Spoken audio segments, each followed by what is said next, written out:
put the fear on my back, yeah. I go beast mode in my head. Every plate, every set, see bread. If it shakes, I don't quit, I press. Turn that pain into growth, no rest. I go beast mode in my head. Heavy weight, heavy gap, both blades. If it hurts, that's the sound I change. Lock in, lock out, on the shade. Veins pop like the bar about to snap, knees bend. Whole life on my lap, one more. Heard that lie before, so I grind. Till the sweat hits the floor, eyes low. I don't care who's around, new me. Getting built, rep for pound. Woo. I go beast mode in my head. Every plate, every set, see red. If it shakes, I don't quit, I press. Turn that pain into growth, no rest. I go beast mode in my head. Heavy weight, heavy gap, both blades. If it hurts, that's the sound I change. Lock in, lock out, or the shade. I go beast mode in my head. Steel on the rack, chalk on my hands, brief gets heavy, floor starts to shake, volume's low, heart says go, everyone watching, I'm locked in away. I don't break, I just hold, one more rep, pass my hold, if it's on my back, I rise again, I was built for this, yeah, I was built for this. Plates keep stacking, doubt gets loud, knees feel glass, still I stand proud, eyes on the line, mind goes blank, all that matters is one last crank. I don't break, I just hold, one more rep, pass my hold, if it's on my back, I rise again, I was built for this, hey, I was built for this.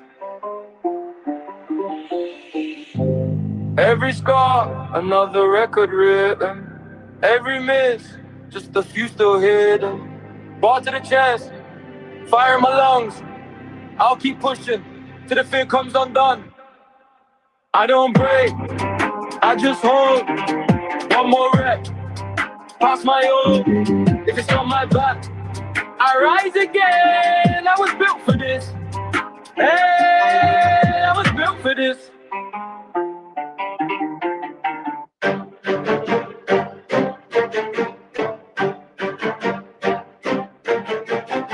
On the rack, chalk on my hands, breath gets heavy, floor starts to shake, bar bends low, heart says go, everyone watching, I'm locked in away. I don't break, I just hold, one more rep, pass my hold, if it's on my back, I rise again. I was built for this, yeah, I was built for this. Plates keep stacking, doubt gets loud, knees feel glass, still I stand proud, eyes on the line, mind goes blank, all that matters is one last crank. I don't break, I just hold, one more rep, pass my hold, if it's on my back, I rise again. I was built for this, yeah, I was built for this. Every scar, another record written, every miss, just a few still hidden. Bar to the chest, fire in my lungs. I'll keep pushing till the fear comes undone. I don't break, I just hold. One more rep, pass my hold. If it's on my back, I rise again. I was built for this. Yeah, I was built for this.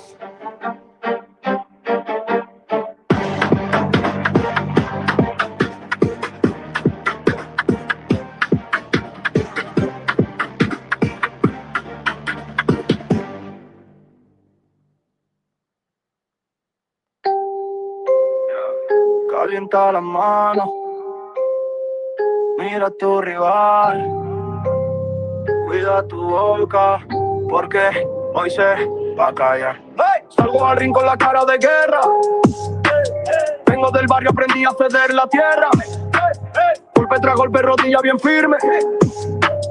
Si tú respiras es porque yo lo permite. Te tiemblan las piernas, tu esquina lo nota. Yo sigo frío, mirada que explota. Trabajo en silencio, no subo historia. Mi mejor pozo en tus dientes en la alfombra.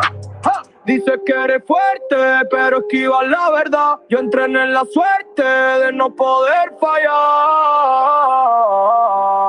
Cuida tu boca, que mis manos hablan. Cada combinación hace que se caigan. Tú solo posas, yo rompo la jaula. Cuida tu boca, que aquí manda la habla. Sueño con cinta dorada en la frente. Tú sueñas con likes y con ser influyente. Yo fui parrín del hambre del polvo. Tú fuiste parrín del filtro en tu rostro.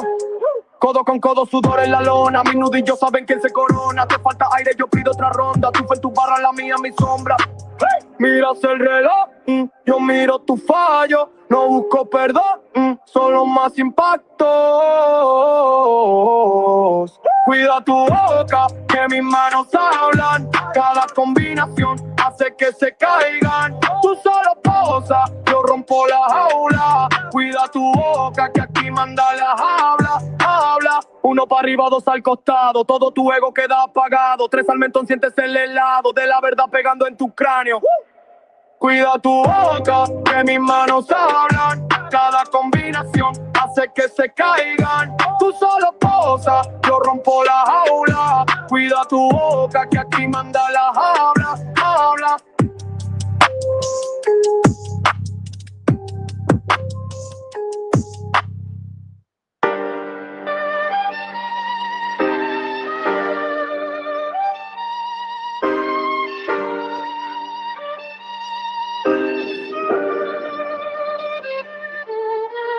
Steel on a rack, shark on my hands, breath gets heavy, floor starts to shake. Bar bends low, heart says go. Everyone watching, I'm locked in the weight. I don't break, I just hold. One more rep, pass my old. If it's on my back, I rise again. I was built for this. Yeah, I was built for this. Yeah, I was built for this. I was built for this. Lights keep stacking, doubt gets loud. Knees feel glass, still I stand proud. Eyes on the line, mind goes blank. All that matters is this one last crank. I don't break, I just hold. One more rep, pass my old. If it's on my back, I rise again. I was built for this.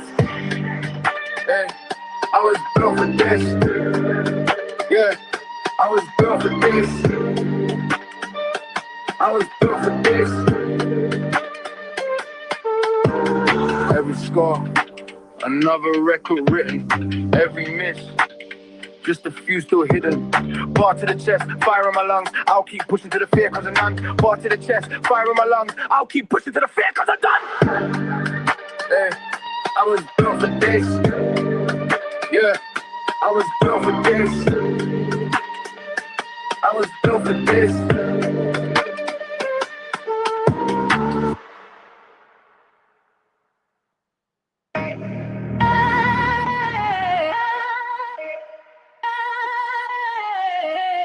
Steel on the rack, chalk on my hands, breath gets heavy, floor starts to shake. Bar bends low, heart says go. Everyone watching, I'm locked in a way. I don't break, I just hold. One more rep, pass my own. If it's on my back, I rise again. I was built for this. Yeah, I was built for this.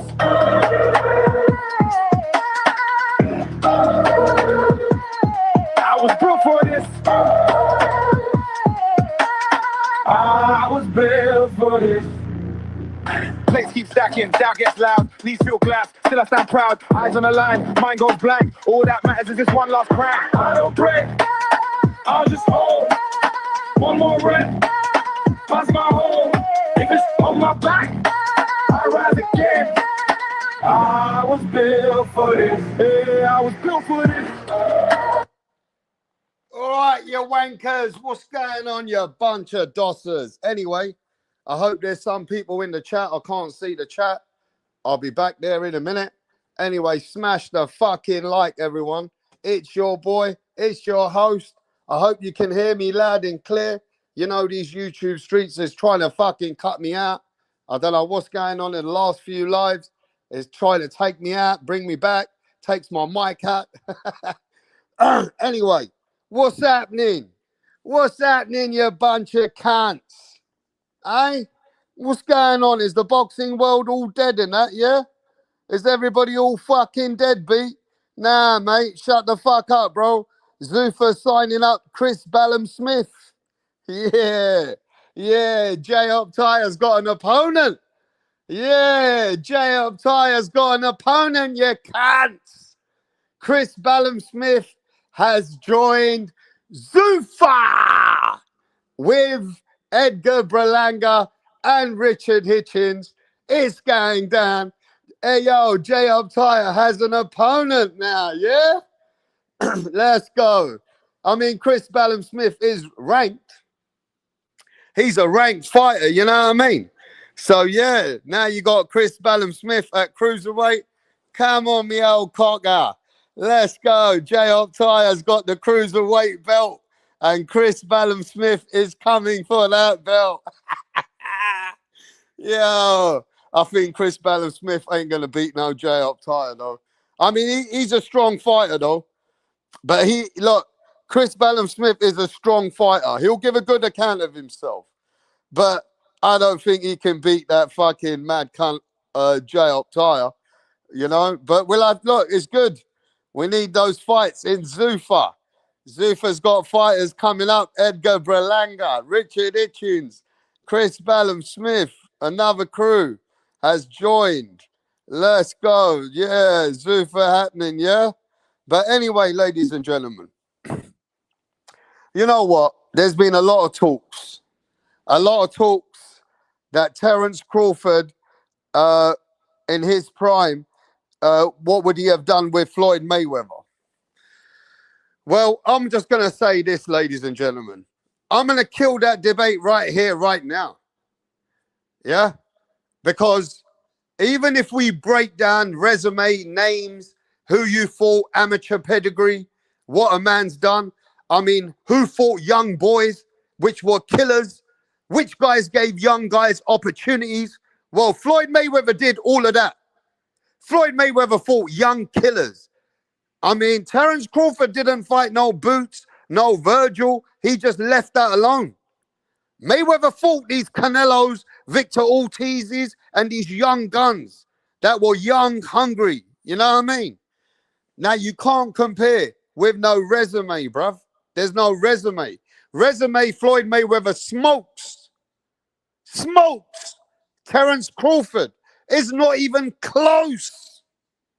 It's not even nowhere close, bruh. Now, when it comes to skill, yeah? And then when it comes to the era, well, let me tell you, bro, I broke down every little detail. And I even went on chat, GBT, AI, yeah? And we broke it down skill for skill in their primes. Only one winner came along. Only one man that the whole database, when you break it down and you see what you see with your eyes, and we're talking about your prime for your fucking prime, yeah? And when we talk about prime, then you know that at prime, there wasn't many people touching Bud Crawford, and there weren't many people coming near Floyd Money Mayweather, right? Now, I don't want to bore everybody, but, you know, if we go by skills, Floyd Mayweather's defense is on another level.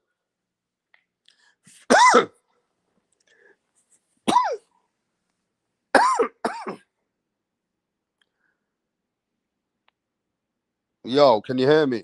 Fucking choked on something, bro. Yo, fucking hell. Yeah, what's going on? But anyway, if you break it down with defense, skill, jab, footwork, how much punches a man throws, what he can do, you know, overall, all that database, you know, it comes out with one winner. One man is the winner when it comes to these two guys. And no matter what way you want to break it down, if a man wants to adapt and a man has the IQ and the man has everything it takes to win, well, you know, Terence Crawford, he can fight southpaw, orthodox. Crawford can still fight on the outside. He can be a bit, you know, he's got a mean streak as well. Floyd Mayweather, he's got a defense genius. He can see 2 steps ahead, what's coming to him. Even on the ropes, he can slit you. Like he can just slit a punch, catch you. There's nothing that Floyd can't do. Floyd can stand there and fight you in the middle of the ring. And if you push it with Floyd, you're going to get hurt and you might get fucked up. And even Floyd has that. Even when Canelo Alvarez tried to stand there and push it with Floyd, Canelo Alvarez's head was getting snapped back.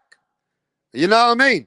Floyd has enough pop to get the respect he deserves. So when we break that all down, and I'm not going to go bore whatever anybody else wants to break down with it. There's only one winner. And who do you think that winner is? That winner is, and it ain't even, I know people are going to be like, what? Bro, that winner ain't even close. In their prime, at any time, any place. The whole database recognizes eye test and everything else. It is the 5-weight world champion. 50-0. Floyd Money Mayweather. Floyd Mayweather beats Terence Crawford 10 times out of 2. Out of 10 times, Crawford will win 2 times if he's lucky. 8 times, Floyd Mayweather will wipe it and figure out Bud Crawford and outpoint him and hustle him and actually make him frustrated. And Terence Crawford will have to concede to a decision loss to Floyd Money Mayweather. Now, that is the way it is. Floyd Mayweather will beat him because of his IQ. You understand what I'm saying? So, ladies and gentlemen, yes, Crawford is a great fighter, a good fighter, but he caught Errol Spence after Errol Spence was virtually where he was. And Canelo Alvarez was a Canelo Alvarez that everybody has seen with the miles on the clock look like shit against William Skull, virtually nearly lost. You understand? And whether you guys like it or not, the database shows that Floyd Mayweather will beat him any day of the week, twice on Sundays. Yeah? Floyd Mayweather will beat him any day of the week and twice on Sundays. But that's what it is, bro. At the end, I know that Crawford is still a great fighter. But if you look at who has he fought these last guys. Yeah, he did a great job by going up and fighting Canelo. You can't deny him that. You cannot deny him that. Yeah? But at the end of the day, he only has those 2 names. Floyd Mayweather has 10 names that were real serious, heavy, serious elite fighters. But anyway, smash the like, ladies and gentlemen. Smash the like.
So we have some other news. Can you guys hear me loud and clear? D Calico in the house. Zufaru in the house. Pound for pound. Yes, bruv. Curtis Robinson, can you hear me loud and clear? Before we cook to the next subject. Huh? Abdul, what's going on, Abdul Rahim? Yo, Tank Davis in the house. You know what I mean? Can you guys hear me loud and clear? Or do I have to come out of this live again? Are we good? We're good, yeah? Are we good? All right, so the next topic is, and the next topic is pretty interesting, yeah? He wants to be the pound for pound #1 fighter of the world. He says he's the best. And every man that he wants to challenge, there is something that he wants on the test. He wants to make up his own rules. And he says he's the man. Who am I talking about? Because this cunt needs to fucking step up and just fight the fights. But he always wants to say, I want this, I want to make that. He wants to change the fucking rules. He wants a different weight. Who am I talking about? Why is everybody need to make an excuse to fight Debo Haney? Shakur Stevenson says, man, you guys are slow. Nobody even tell me what we're talking about when I'm giving you the hints. But anyway, Shakur Stevenson says he would fight Devin Haney, but he wants Devin Haney to come down to 144 and rehydration clause. He wants to rehydrate Devin Haney.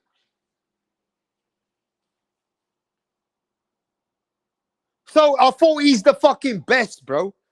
Why does he want to take a man and take him down a bit so he can get a guy to fight who's a great fighter, but he wants to drain him, so he wants to beat him?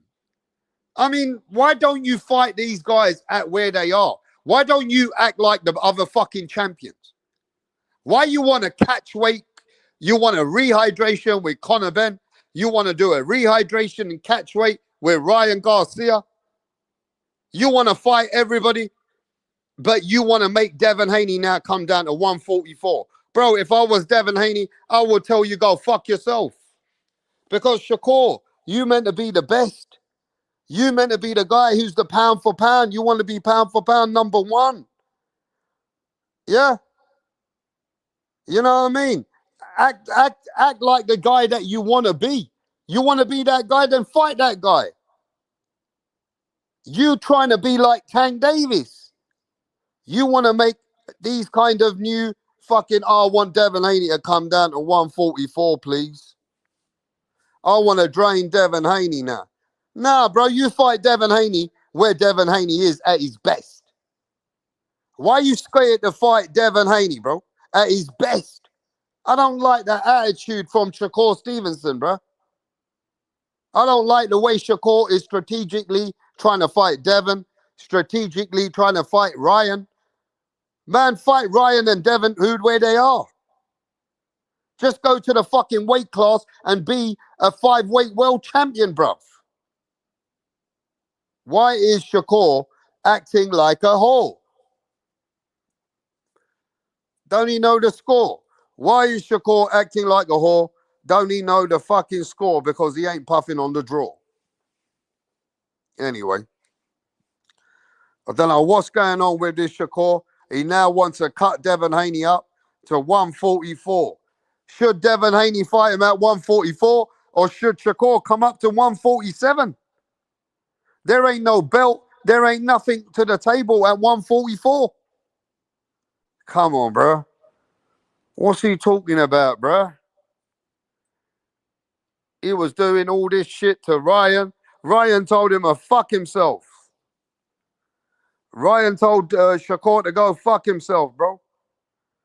Shakur needs to just fight the guy and fight the guy where he is so he can claim the status. Beat the guy where the guy is, bro. If you don't want to do that, then fuck off. Yo, D Calico, I don't like the way that always, when it comes to Devin Haney, this motherfucker got an excuse. When he wanted to fight Devin, Devin said, all right, fuck you. Come and fight me for all the belts. You got nothing and take 25%. Shakur Stevenson went running behind Jay Prince, hiding behind Jay Prince, and didn't want to take the fight. and say, I want 50-50. And you ain't even got no belts. And that was when Devon was at 135 years ago. You know what I mean? Like, he would fight Conor Benn at 147, right? But he wants to put a little rehydration on him. But he won't fight Devon Haney at 147. You see how strategic he is. Yeah. He'll fight Conor Benn at 147 and wants a rehydration clause. But he won't fight Devon Haney or Ryan Garcia at 147. What's that trying to tell you? What's he trying to say? Huh? You know what I mean? This ain't no way, bro. I don't know what Shakur Stevenson trying to prove. And that's not moving like the top boy. And that's not moving. Look at Usyk. Usyk goes to heavyweight and let the man come in heavyweight. Shut the fuck up, bro. You want to be pound for pound? You do what it takes. Nah, bro. Shakur now knows. He being strategic. But anyway, give me a minute. In fact, let me send the link if anybody wants to talk about this. What is your outlook about this situation? The way that this man is demanding what weight the fight should be. Is this the pound for pound great? Or if not, is he a blagger? Is Shakur trying to be too much? Strategic. He's a great fighter, but he's acting a bit too strategic, bruh.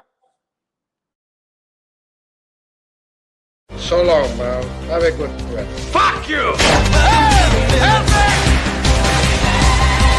Taking maybe one step more. Now off to my next fight.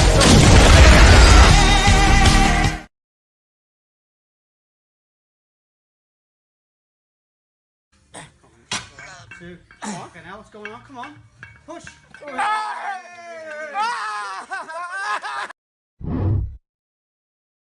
How you doing, me old cocker?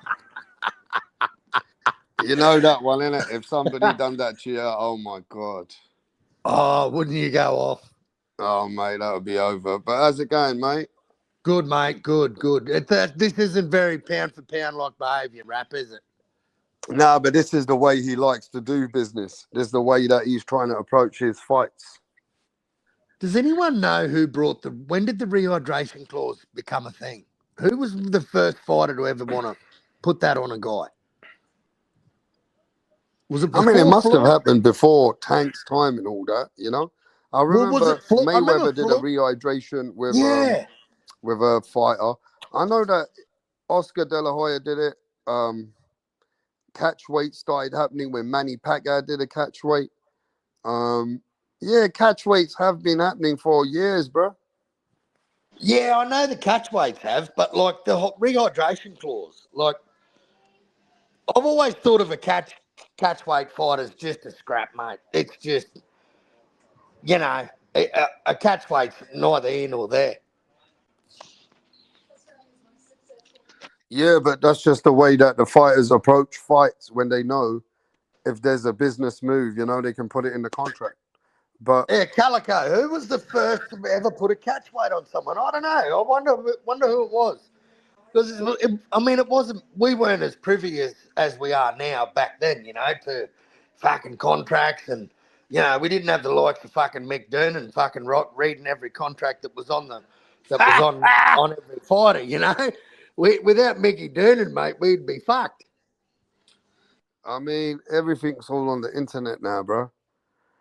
So, you can even check contracts on the internet. I mean, look, at the end of the day, it's business. It's the management, the business, and how the contracts and how they want to approach fights. At the end of the day, I think that's irrelevant. The relevancy is Shakur Stevenson seems to be jumping up and down, wanting to fight everybody and their mum and dad, but he don't want to fight at their weight. It's crazy. I don't know. That's and Carl, if I get taken out on here, carry on. You got Tone Deaf in the back as well. I'm gonna come on my other device in a bit so I can hear everyone. Yeah, right. Too easy. Yeah, So, so it's just one of them things, bro, that people do weights, different weights. But Shakur Stevenson wants to be the pound for pound great. And if you want to be the pound for pound great, what's wrong with you going to the man's weight and trying to drain him and claim status by draining the fighter and then beating him? well, it's just about getting an advantage, isn't it? It's all about having that leg up on your opposition, mate. That's what I think's piss weak. Just if you're that good, man, just go and fight the cunt. Yeah, Tone Deaf, what you gonna say about that, about your boyfriend? My what? Hey, Tone Deaf? Did you say my boyfriend? Yeah, because I felt like, Shakur, you're a massive fan. And he's taking the fucking piss, you can. Hey, yeah, but not he ain't my boyfriend. But I highly do respect the purpose of Shakur's uh, uh, uh, way of doing this business because your son-in-law, I mean your stepson's, uh, their Haney, he does the same damn thing. He doesn't go up and wait on nobody. He tells what he wants. He's his I mean, businessman the as Shakur. last fight, the only catch weight he had was against 144 in New York. Everything else, Yep. he went up to that weight and beat the guy in that weight class. Same thing as Shakur. No, but you saying that that Haney's doing catch weights? No, he's not. He That did was one. only the one time He when did it a, was a non-title fight. It was a and non-title fight for New this York. is Shakur's only one time. What do you One mean only time. one time? He never made He's weight for the De Los Santos fight, right? And now he's asking Ryan Garcia to do catch weights, and he's asking no, fucking no, Haney no, to no, do no, no, catch no, weights. no, not De Los Santos. It was the that was what's his name's fight there. Oh yeah, the other guy, I forgot his name You as know well. who is that freaking crazy Yeah, but the question is, freaking last name? He was from Brazil. like we said, if you want to be pound for pound, why is he trying to ask for fights and say, "Oh, you need to come down in weight"? Why would somebody want to come that fucking drain to fight him? For what? For his own belt. Is that his own belt? Look, does he want Devon's He belt? ain't got no belt at 144. Nah, that's what I'm saying. Is it for No, Devon's they belt? Like, wouldn't. is it just You for see No, that, that mate? cap, D no, it's Caligo? not. You see that cap? It's not for a belt, Carl. It's just for exactly what he did for Ramirez. You fought him at 144 with a catch weight. I'll fight you with the same weight because he still wants to be able to go down at 140 and at one. He still wants to be able to go back down. Why doesn't Haney he just couldn't go go and get back his down. belt? Why doesn't he just go and get his belt? Yeah, Haney's not going backwards. Because he's fighting people without wanting the belt. He's not fighting for a belt. He's fighting for namesake. That's stupid.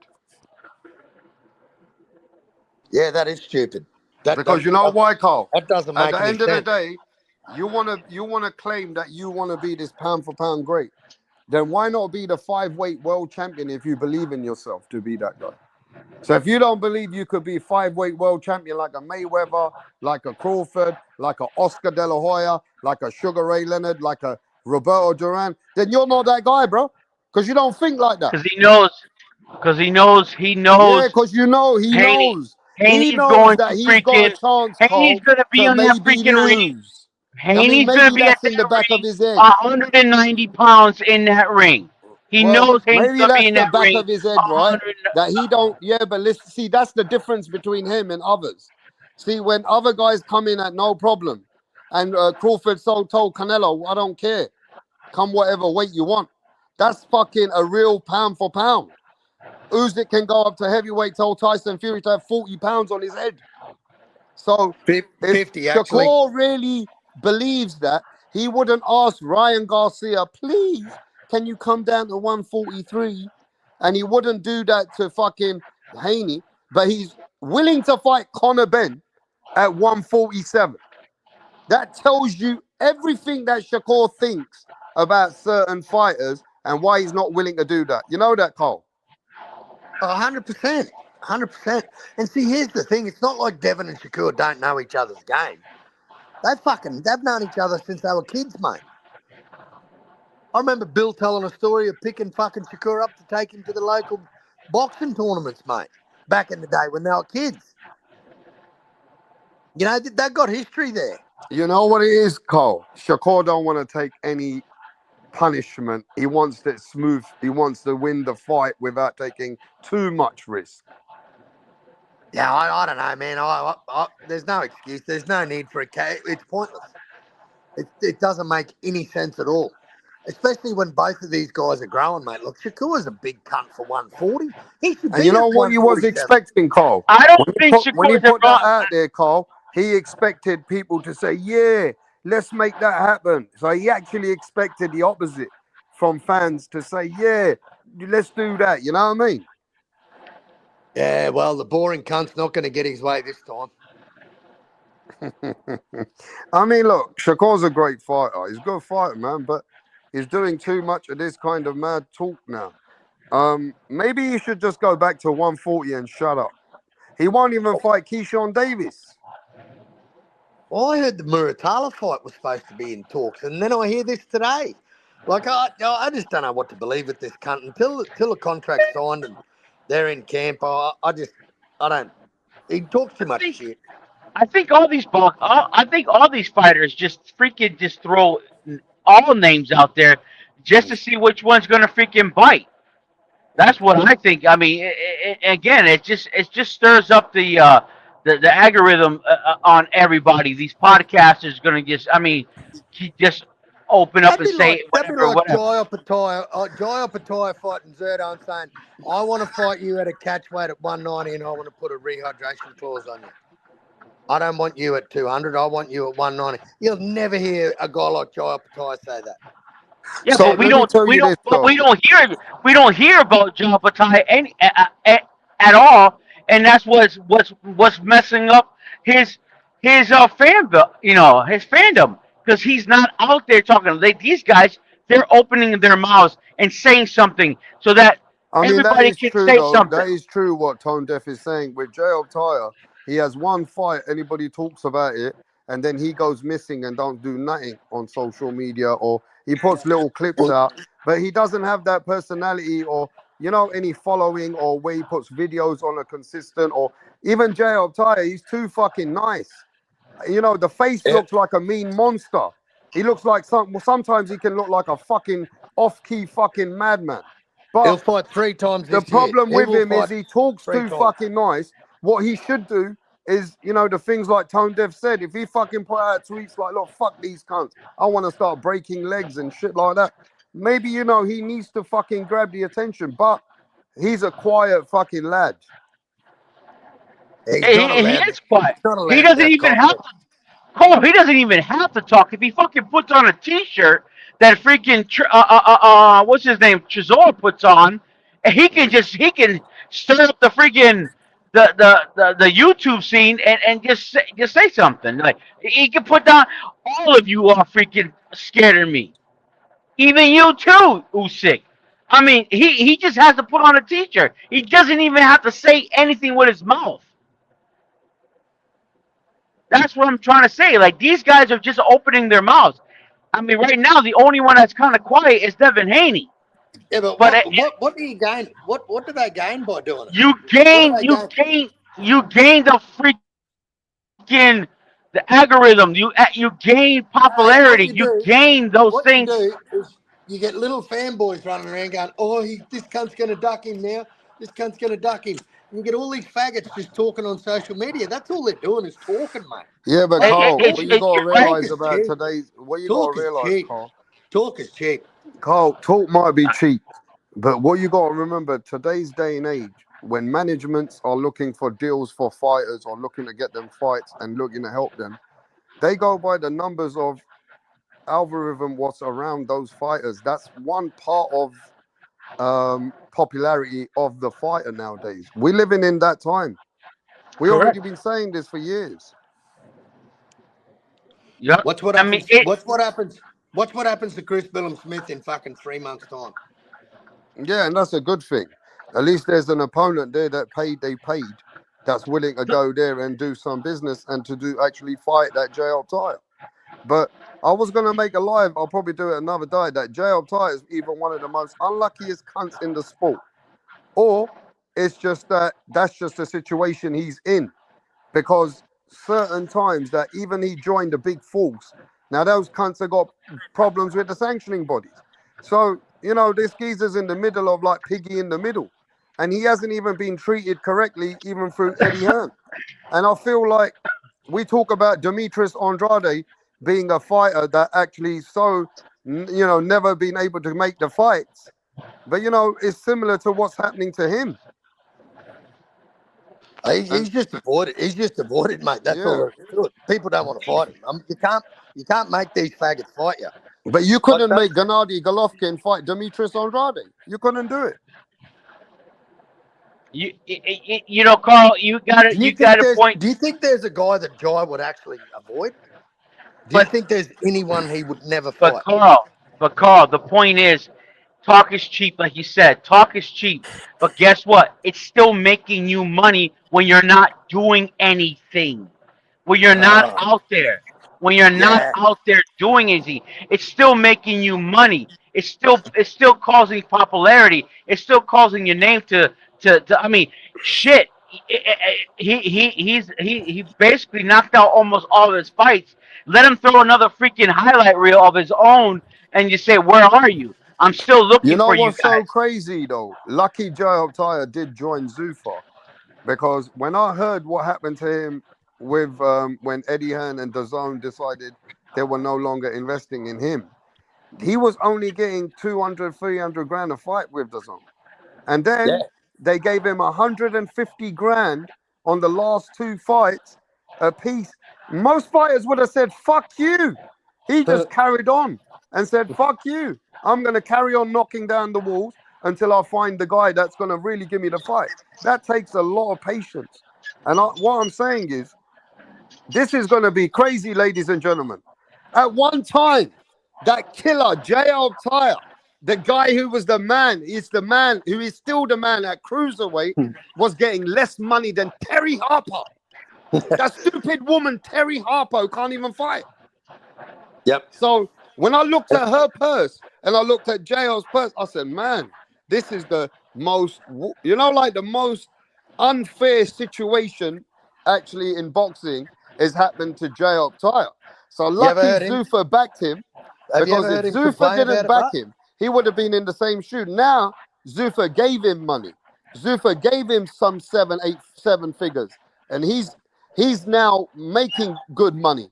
But now they're going to have to get him a couple of fights, and that would help him, because the rest of boxing hasn't really done shit for him. Well, they're lining up some bodies for him now, so that's good.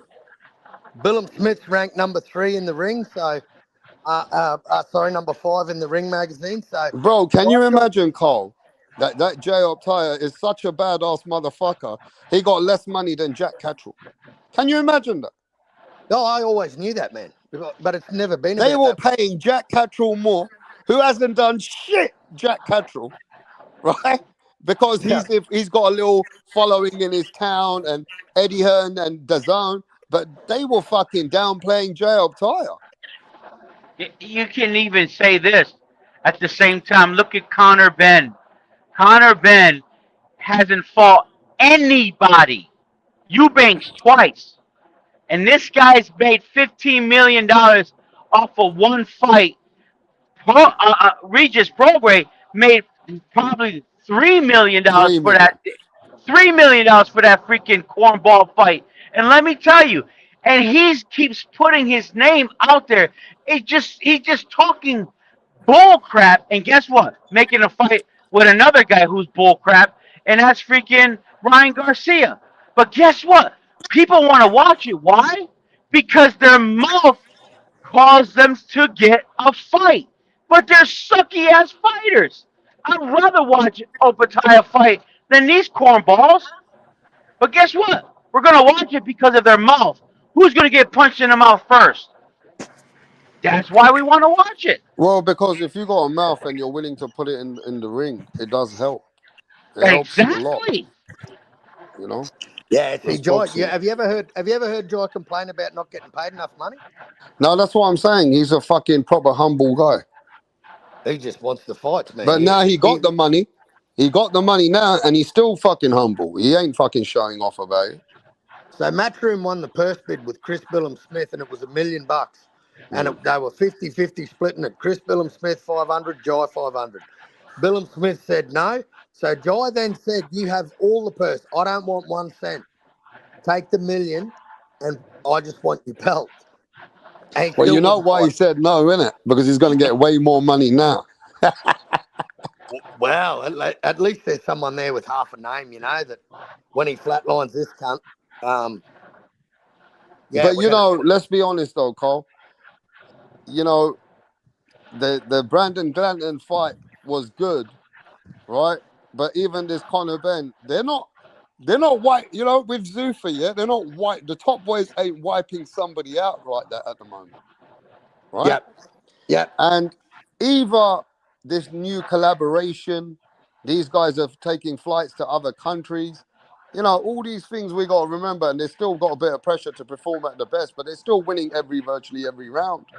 But at the end of the day, what is needed for Zuffa is highlights now. You know that, don't you? Like Correct. an oath. Right? A Because highlight imagine reel. if J. Tyre knocked out Brandon Glanton for 6, we'd still be watching the highlight, Yeah. right? And if this Conor Ben went all 12 rounds with a fucking cut eye, yeah, he beat him virtually at least 8, 9 rounds, but still, there's no highlight. And you know what, Rap? I ask Tyson Fury, there's no highlight. I no agree. Good motherfucker freaking even take knew who. there. That's a good take there.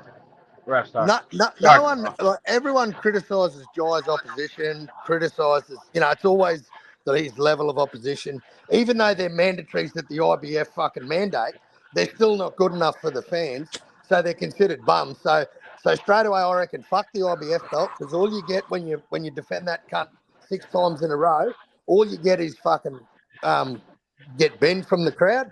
So fuck the IBF, man. Go with Zuffa. And you know what? I know a lot about Brandon Glanton, mate. He's lost. He's had 4 losses now.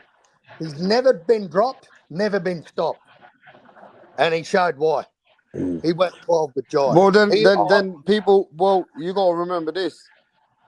Certain people have never been stopped, like they get stopped, right? So that's also there as well. But Brandon Glanton was a tough guy. So how do we expect Jay Optai now to stop Chris Ballum Smith? Maybe Chris Ballum Smith fancies a better chance now, thinking, wait there, now he's fighting ranked guys, he ain't knocking them over, right? So is he gonna is he gonna stop Chris Ballum, or is it gonna be a fight that goes all the distance? I reckon he'll stop him. I think Billum Smith's a bit too slow for it. And I think Jai, because Jai's best fighting at mid range. When Jai's at mid range or at distance, man, when he controls the distance, he's pretty good. He's going to struggle with Billum Smith because he's given away a bit of height and a bit Because of reach. Chris Ballum Smith also is durable. So if he Yep. goes, it's not there's no guarantee he's gonna stop him. He beat him, but he might not Yep. stop him. But this is what he needs. He might need a couple of, if he can get a stoppage against the rank guys, then that puts people on notice. Yep. If he stops this cunt went Yeah. 12 rounds with Zurdo Ramirez, didn't he? Did he or did Zerdo stop him? Did Zurdo stop him? I'm not sure. Yo, in the chat, did I know he Zurdo went the stop distance. Chris Ballum? He Because went I the thought distance. it went the distance. Yeah, I wouldn't have a clue. I Okay. thought he stopped him. Yeah, well then, if Zurdos did stop him, then that puts pressure on Jay. Then Jay might have to. You know what I've noticed? That when you put pressure on a fighter that he puts on himself to go stop the guy, it's not a good thing to do. Nah. And that's why I like that fight with Glanton, mate, because I wanted to see Jai reach in his tool bag and show everyone. It And went all 12, like I and said. put on a bit of a clinic. I think he put on a fucking absolute clinic. He didn't have a mark on him Yeah, at the cruiserweight division, mate. That's almost unheard of. he took some punches from the guy though early, didn't he? Didn't have a mark on him, but didn't have a Okay, mark on him. He did okay. he did cop a couple of shots, but didn't have a mark on him. Mm, I just think it's good that fucking Zeus has got Billum Smith. That just came out of left field, man. And that you know was what? Did you hear about Justice Hooney and Matchroom having a bit of a? They didn't want him on that card. no, So Justice Hooney apparently thought they were a bit of a free agent, and they had one fight left on the deal or something, a 6-fight deal. But because Hooney lost his last fight, you know how Matchroom have that clause where they can fucking give you the flick. Well, obviously Hooney thought he was gone, and they said no, and I don't know, could Hooney be going to fucking Zuffa?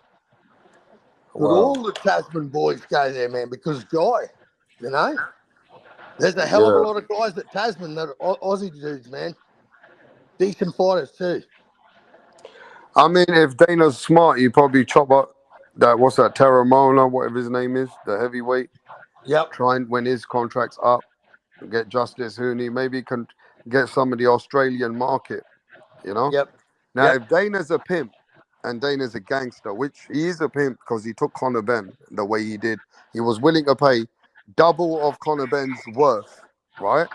At least double because, yeah, Conor Benn made millions with Chris Eubank, but, you know, at the end of the day, this was way more than that. Imagine if Dana White got Sky Nicholson. Oh my God. Imagine that, ladies and gentlemen.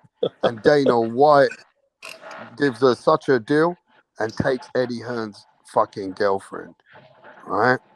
And then he starts I would banging her. say MVP might take that. I'm just saying that if I was Dana White and you want to make a point, I'll go take Sky Nicholson from Eddie Hearn. You'd hurt him then, wouldn't you, Carl? yeah. Well, I mean, He look, just split up with his missus, didn't he? I'm just saying, innit? You want to get the next best thing, you take her. He's like your neighbour, the cunt. Your missus is gone. Fucking. Mm. He's, Yeah, he's Tone Deaf, what was you saying? No, I was just saying that isn't that freaking. I would think MVP would take that girl. I mean, that's just how it goes. But other than that, I mean, if if if Shakur and Haney does, I mean, they're just putting their names out there. Let's just be honest, and that's all we're asking to do with these guys who we really want to see fight. We really want to see somebody like Obatiah knock somebody out. We want to see knockouts. We want to see these guys really in the ring.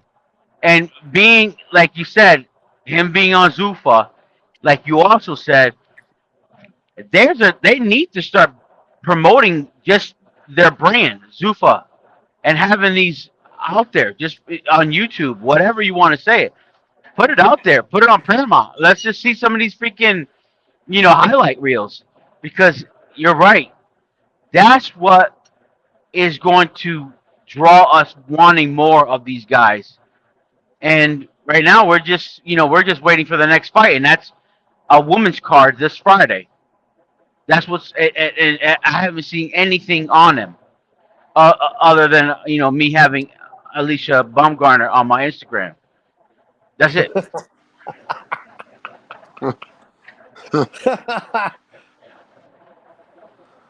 That's Yeah. it. There's nothing going on. There's nothing going on. I mean, who? What's the next promoted? What's the next fight? is it Inoue and Nakatani? Where's the promotions? Where's the freaking the gear up? I Nothing. think I think Benavidez and Zerto are on the same day, aren't they? As that, we got both cards on the Yeah. same day. Yes. Yep. Yes. I mean, look at what freaking Benavidez did. He used Ryan Garcia as his, try to get some of his fans to be on board. I mean, smart move, but there's nothing else showing. And it's going to be a PVC card, isn't that? Benavides? Yeah, Oh, that's bull crap, man. yeah. There's I'm I'm not paying for that. Munguia and Resendez on there. I like that fight, man. I like Hmm. El Toro Resendez. I like that fight. I got him beating Munguia in that one. There's some. That's what I love about this Mexican card, man. It's gonna be action. Yeah, that should have been a ring card, man, no doubt. Yeah, it's Amazon Prime, Yeah. and our design. I think Designer got that as well, haven't they, Rap?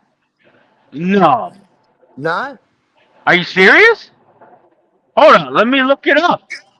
I don't know. It might be just Amazon Prime. You might be right. Yo, I'm back. So what else is coming up anyway now? Is it Benavides versus Zurdo? What fight are we waiting for, Carl? Well, it's Punch Drunk's probably he can give you the ins and outs of everyone, but Yeah, respect Punch Drunk Boxing in the house. Yeah, so what fights are coming up, Tone Deaf, for you? Shoot, man, I'm looking it up right now. Yeah, talk to the people, man. Let us know, bro.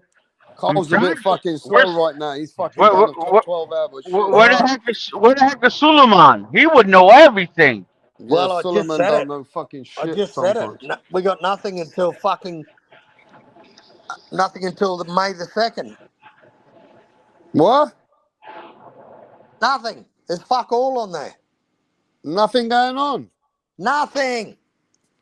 Alicia Bumgardner and fucking Bo Me Ree Shin, whoever the Who the fuck. fuck is Bon Mi Rishina? I got no idea. Never heard of What that. the fuck are we watching out here, bruh? We got You guys are Lawrence killing, Okoli. bro. I'm going on a break. I'm going on a break. Ain't no shit going on in boxing, you know what I mean? There's more Lawrence shit going on Okoli. with Papoose and Carissa Shields than what's going on in boxing. Yeah? Papoose Yeah. and Remy Ma and Carissa Shields has got more smoke than fucking what's going on in the sport right now, bruh. Ben Whitaker this Saturday. Let's go. Ben Whitaker. Who's he fighting? Another fucking cunt. Yeah. Who's he Ain't promoting? no shit going on, bruh. Everybody go take a cruise, go take a holiday. You know what I mean? Go take a break. Boxing's dead as fuck right now, ladies and gentlemen. Go and rebuild that old car in your fucking shed. Yeah, go fucking do something or go help your old girl. Yeah. Yeah. Go fucking do Exactly. some other shit, man. Go fishing for a week. Yep. You can't. The boxing's fucking slowed us down, man. Ain't nothing Holy. going on. Yeah? Yeah. Fuck this shit, bro. Fucking, we got Shadesha Green, who looks like a fucking heavyweight fucking giraffe. Shadesha Green, who the fuck is that, bro, anyway? I mean, didn't she lose to that other woman? What's her name? I don't know. I don't follow that. Franchan Cruz. She already, well, mind you, man, that's for the women fights. Shadesha Green and Alicia Baumgartner. But ain't nobody know nothing about their opponents, and I don't know how many people are excited about that. Let's Who go. knows? Who knows? Who knows fucking Bo Me Ree Shin? I I need to know who the fuck Bo Me want to Ree know Shin. Bo Mi Rishina. Who Who the the- fuck is Bo Mi Rishina, bro? That's who Alicia Bumgarner's facing. She's a Yeah, tender. this is some mad shit going on. Boxing's not much going on, ladies and gentlemen. Right now, there ain't that much happening, bro. Mick Doonan would know who Bo Me Ree Shin is. Mm-hmm. You probably do fucking encyclopedia about it. He'd know her last contract. Fucking, he'd know everything. That cunt. He's just a. Where's Mick Bean anyway? Oh, who knows? Probably fucking potato farming or something. Come on, peoples. What's going on, man? That's the Boxing's origin. dead beat, man. I need to fucking promote my own fights. This is getting dead. I mean, sometimes we have good fights certain months, then we got slow fights, bro. Fuck that shit, bro. Some bullshit going on out here. Just can't get their shit together. Then we get 2 fucking good cards on the same day, Rap. Like, why didn't those cunts Yo, have what the one? fuck happened, man? I thought Oh, Turkey Al Sheikh and all this, and now we got all these other promoters and new companies, and everybody's spreading their work. What the fuck's happening with Turkey Al Sheikh, the cunt? He couldn't even get Anthony Joshua and Eddie Hearn in the ring. Yeah? He couldn't even get them in the ring, bro. Anthony Joshua told Turkey Al Sheikh, nah, man, I'm going to chill over here, bro. You've been capping for a long time. Yeah? And Eddie Hearn, he didn't even go in the ring to promote nothing. Turkey said, these guys, they don't want to fight. Yeah? A lot of dumb shit going on in boxing, bro. The fuck is going on? I thought we are going to get the multi-billion-dollar people and everybody's going to fight everybody. Man, some cap. Bullshit's going on right now. Fuck you and fuck Turkey. How about that? Yeah? Fuck the whole lot of them, bro. They're business-minded people. First they came, oh, I'm going to do everything. I'm going to make sure that all the people that whatever fight you want to see, I want to see the same fights. We want to see 100 fights and you ain't made none of them yet. Fucking cunt. You fucking got Dana White now, Eddie Hearn on the other side, Fish Eyes, and you got all them now doing the business and the numbers for ya. Yeah, at first you guys want to say Turkey doing this, Turkey doing that, bro. Fuck that. Turkey's sending me on holiday, mate. I'm going on holiday. How about that? how about that? Yeah, I'm going on holiday, mate. That's what I'm doing. I already told you, Carl, I'm going on holiday, mate. Yeah, it's not a bad idea, mate. Yeah, I'm going on a break. This is a joke. Yeah? Boxing's dead beat. I got more energy for boxing than boxing's got for me.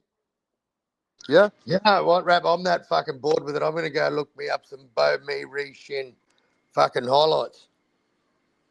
That's it. Yeah, have a look at those highlights. Yeah, I'm going to check out me Bo Me Re Shin fucking highlights on YouTube. Yeah, man. I bet there'll be heaps of them. Nah. You know what it is, yeah? We got hyped up early, yeah, this, that. You know what happened in the beginning? Yeah, Turkey was going to do a fight on top of the moon, on top of mountains, on these massive fucking islands. He did a couple of events on this Times Square, and it was so failure. He failed so miserably that everybody else told him, shut the fuck up, we'll take over. You just sit back now and count your pennies you can't. Yeah? Go play footsies and go hold everybody's hands. We'll show you how to do it. And you just go in the back end. Cunt fucking told us he was going to do the biggest event. What happened to those biggest fucking events in the world, the biggest blockbusters? Man, boxing just been going on like the way it's been going on now. Come on, mate. Yep. Hey, Carl, man, I feel like there was a lot of gazing going on and a lot of hype. And like we really did expect a lot more to happen. Yeah, exactly. 100%. 100%. We did get some good fights off him, but No, we've got good fights, but we thought it would be a real continuous, massive, crazy 5x5. All these top names on the same cards continuously. Like we thought it was going to be mad. Come on, bro. Yep. This ain't nothing that we ain't seen before. No, but probably not with this sort of backing and these sort of depth pockets that these cunts have, mate. You know? I don't know, bro. It's a bit of a fucking... We're still not getting it. Still not getting it. It ain't the same, bro. Yeah? Ain't the same like it was going on. But my microphone's going to go in and out. You know, don't it? My microphone don't even work properly. I got me dinner on the table, bro. So Yo, Punch Drunk Boxing. Should I be the grumpy old Punch? Yeah. Tell them what you want, bro. Because right now I'm done with them. I'm done with boxing for a bit. I'm going to leave these guys behind. I'm going on holiday. Ain't nothing different that I'm seeing, bro. Whole bunch of bullshit right now. Everything's just the same as it is. Well, I'm not Fuck surprised. everyone, bro. I'm not surprised. I've said it too many times. I remember on I your can't panel. hear a word. I remember. You hear me? I can't hear a word that anybody's saying, bro. Where's my motherfucking phone? Yo.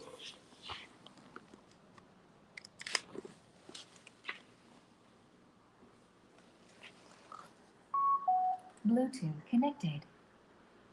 Where's my other fucking phone then, bro? But I Yo, said can on you your hear me? panel, I hear you. Yo, But anyway, can you I guys hear said me? Yo, let Punch cook, because I can't so. hear Punch. So yeah, I said on the Fuck panel is going that on? day when you question, would you keep Turkey on Shake or the rest of the promoters, and everybody on the panel picked Turkey. And I said, Turkey don't build fighters. Why would people want Turkey? The promoters are the one that build the fighters anyway. But anyway, I think that Turkey had 1 foot in and 1 foot out. This was this Yo, was not Punch, can a. you hear me? I hear you. You hear Now you me? can hear me, but this fucking shit keeps taking me out, man. There's some bullshit going on, but keep cooking while it's going. So yeah, remember Turkey on Shake is here because he was trying to build Mm. more entertainment for Mm. Rehab. He was not here strictly for boxing and make boxing great again and all that. No, this was a short-term thing.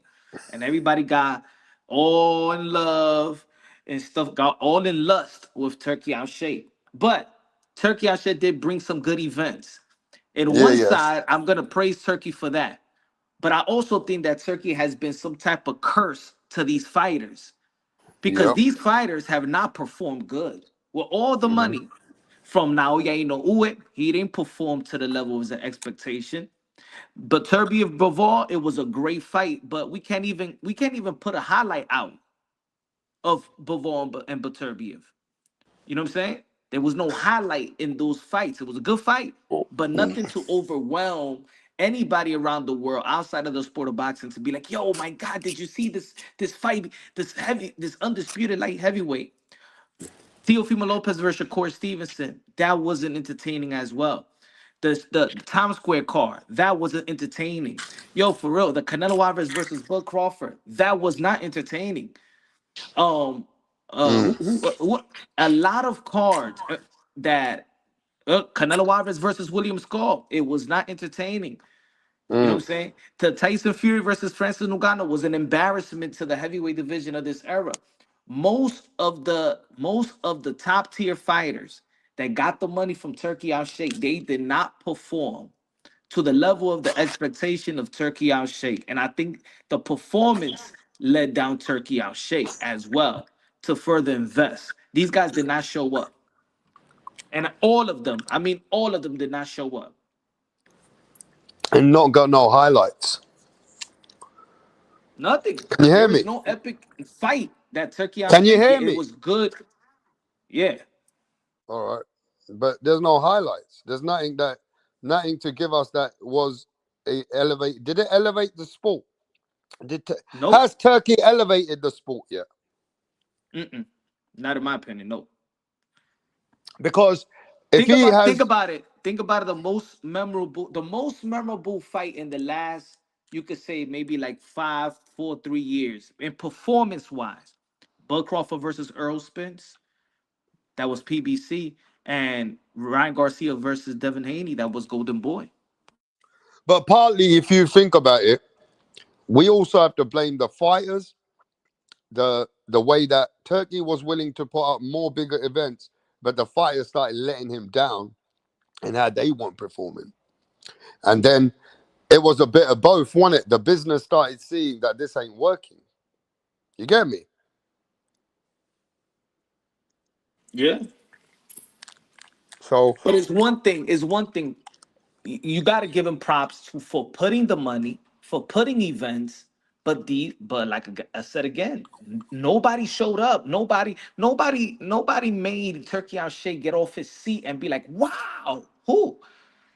The best fight, in my opinion, was the most entertaining fight was Chris Eubank Jr. versus Conor Ben. That lived up to an expectation. That exceeded the expectation. The first fight, the moment, everything like that. I think that might be the most memorable event that Turkey Al Sheikh has put. all right, but let's be honest. What fights did Turkey really put that wouldn't have happened if he didn't come along? And I reckon, be honest, The heavyweight Tyson Fury's. undisputed. Look, let's be honest, Punch. Tyson Fury's too fussy when it came to him and Usyk. It wasn't happening. I think he encouraged that fight to happen, right?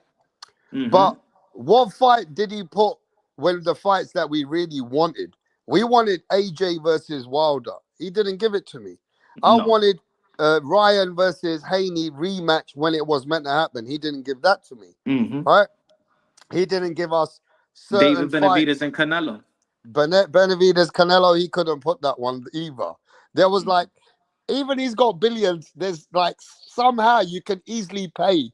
If it's an unlimited fund bank and that's what you're paying anyway, then how are you not making the fight?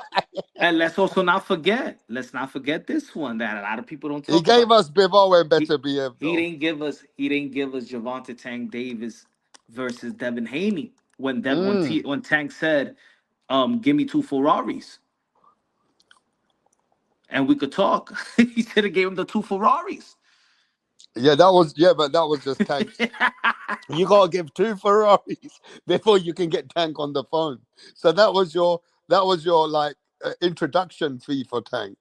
Hey, Yeah, why not? Tank wanted two Ferraris for introduction. I mean, the money that he was given, that would have been easy. Yo, but there's been fights he ain't given. Now the problem is he's in the middle. He's got Dana White. He's got a new business there.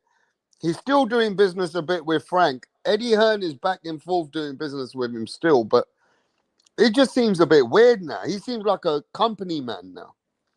I remember when this guy said, Oscar De La Hoya in one of the interviews says that Turkey Al Sheikh have bad advisors. And I think that in the beginning, Turkey had a good idea and had a good grip of what he wanted to see and had a good pulse of the boxing fans. But along the way, people probably around him started saying, "Damn, we can make money off this. Damn, let's take advantage of these certain situations." You know what I'm saying? We didn't ask for David Benavidez to fight no Anthony Yard. And this guy goes, I'm glad Eddie Hearn exposed him on Cigar Talk. What, Eddie Hearn was on Cigar Talk? Yeah, but he said exactly what I've been saying since the What did he beginning. say? Because I He never said seen it. he basically said that Turkey Al Sheikh business model was not going to be sustainable. That he just can't be losing $20 million. Yeah, I was saying that ain't nobody going to be throwing just money, money, money, money. That's not. People thought that it was just a unlimited ATM. So if it No, wasn't going to be sustainable, what is now the sustainable position? Eddie must have said where Turkey is now. I mean, telling me, think about it. Who is advising him to give for Dave to tell Dana White to give Conor Ben $15 million to fight Regis Prograis? See that right there, somebody behind the scene has convinced him to do dumb shit like that. That was dumb. I mean, good for Conor Ben, but 15 million for one fight to give. What's that all about? You know what you could do with $15 million, Sufa? You could put two huge fights. Think about it. You give $15 million to Conor Ben, yet you guys was gonna give Boots Ennis 6 million and Virgil T 6 million to make that fight. But something's also another thing that's become weird. Everybody was praising Turkey Al Sheikh like he was God. On this fight, Turkey has big involvement on the last fight he had. But I never see everybody praising him like God on the last one. Every time a fighter would praise him, lately, I don't know what's going on, but the model's changing or something.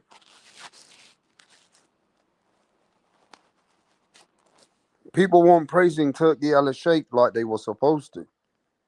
No, they should have. They the thing is they didn't wanna. They didn't want to compare the guy who I've been comparing him to. People hated Al, right? Mm, PBC. I said that's the same business model. mm, Is the same business model. mm. Two different agenda, but the same different model. I mean, at the end of the day, you see how Anthony Joshua and Eddie Hearn didn't even listen to him, bro. Of course.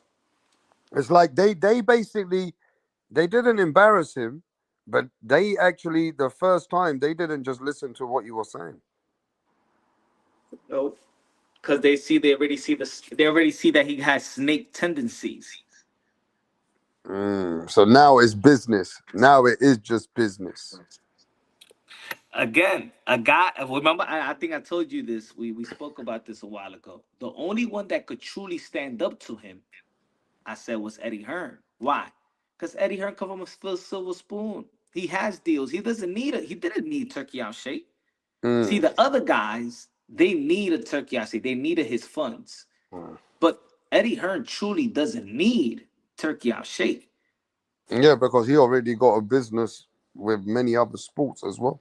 Yeah, he doesn't need Turkey out shape. Yeah, of course. I mean, he's doing good business with them, but you're right. His model is if Turkey left tomorrow, he's still good. Yo, Jay, what's happening? What's up? I think there's, I mean, I think there's only one fighter that can say he can be truly independent of him or whatever and never not need him, and that's the one that nobody thinks is a real fighter. Well, Jake. Tank didn't need him. Yeah, Tank don't need him. I would, but I was thinking of Jake. But yeah, you're right. Tank don't need him. Tank doing his own thing. Canelo didn't need him. He just sold out to him. Canelo Alvarez sold out himself.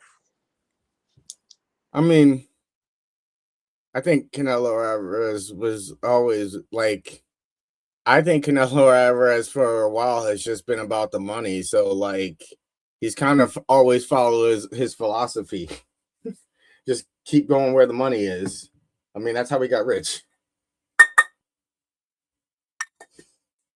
Hey, Punch Drunk, are you there? Can't hear nobody. Hello? Hello? Yeah, what up? I guess Punch Drunk left? Is he left? It says there are 3 people in the studio, so maybe not. Now there's 4. Somebody else just joined.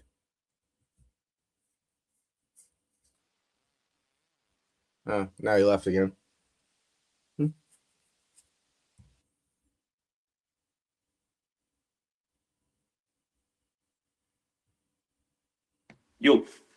Yo, what up, Punch Drunk?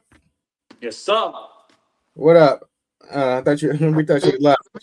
This though, can you guys hear me though? Yes. Can you guys hear me? Now Yo, look at what happened to this motherfucker, bro. I'm sorry I'm speaking like this, Punch, but Canelo's comeback, yeah, has got no hype. No hype. Canelo's showing these videos has got no hype anymore. His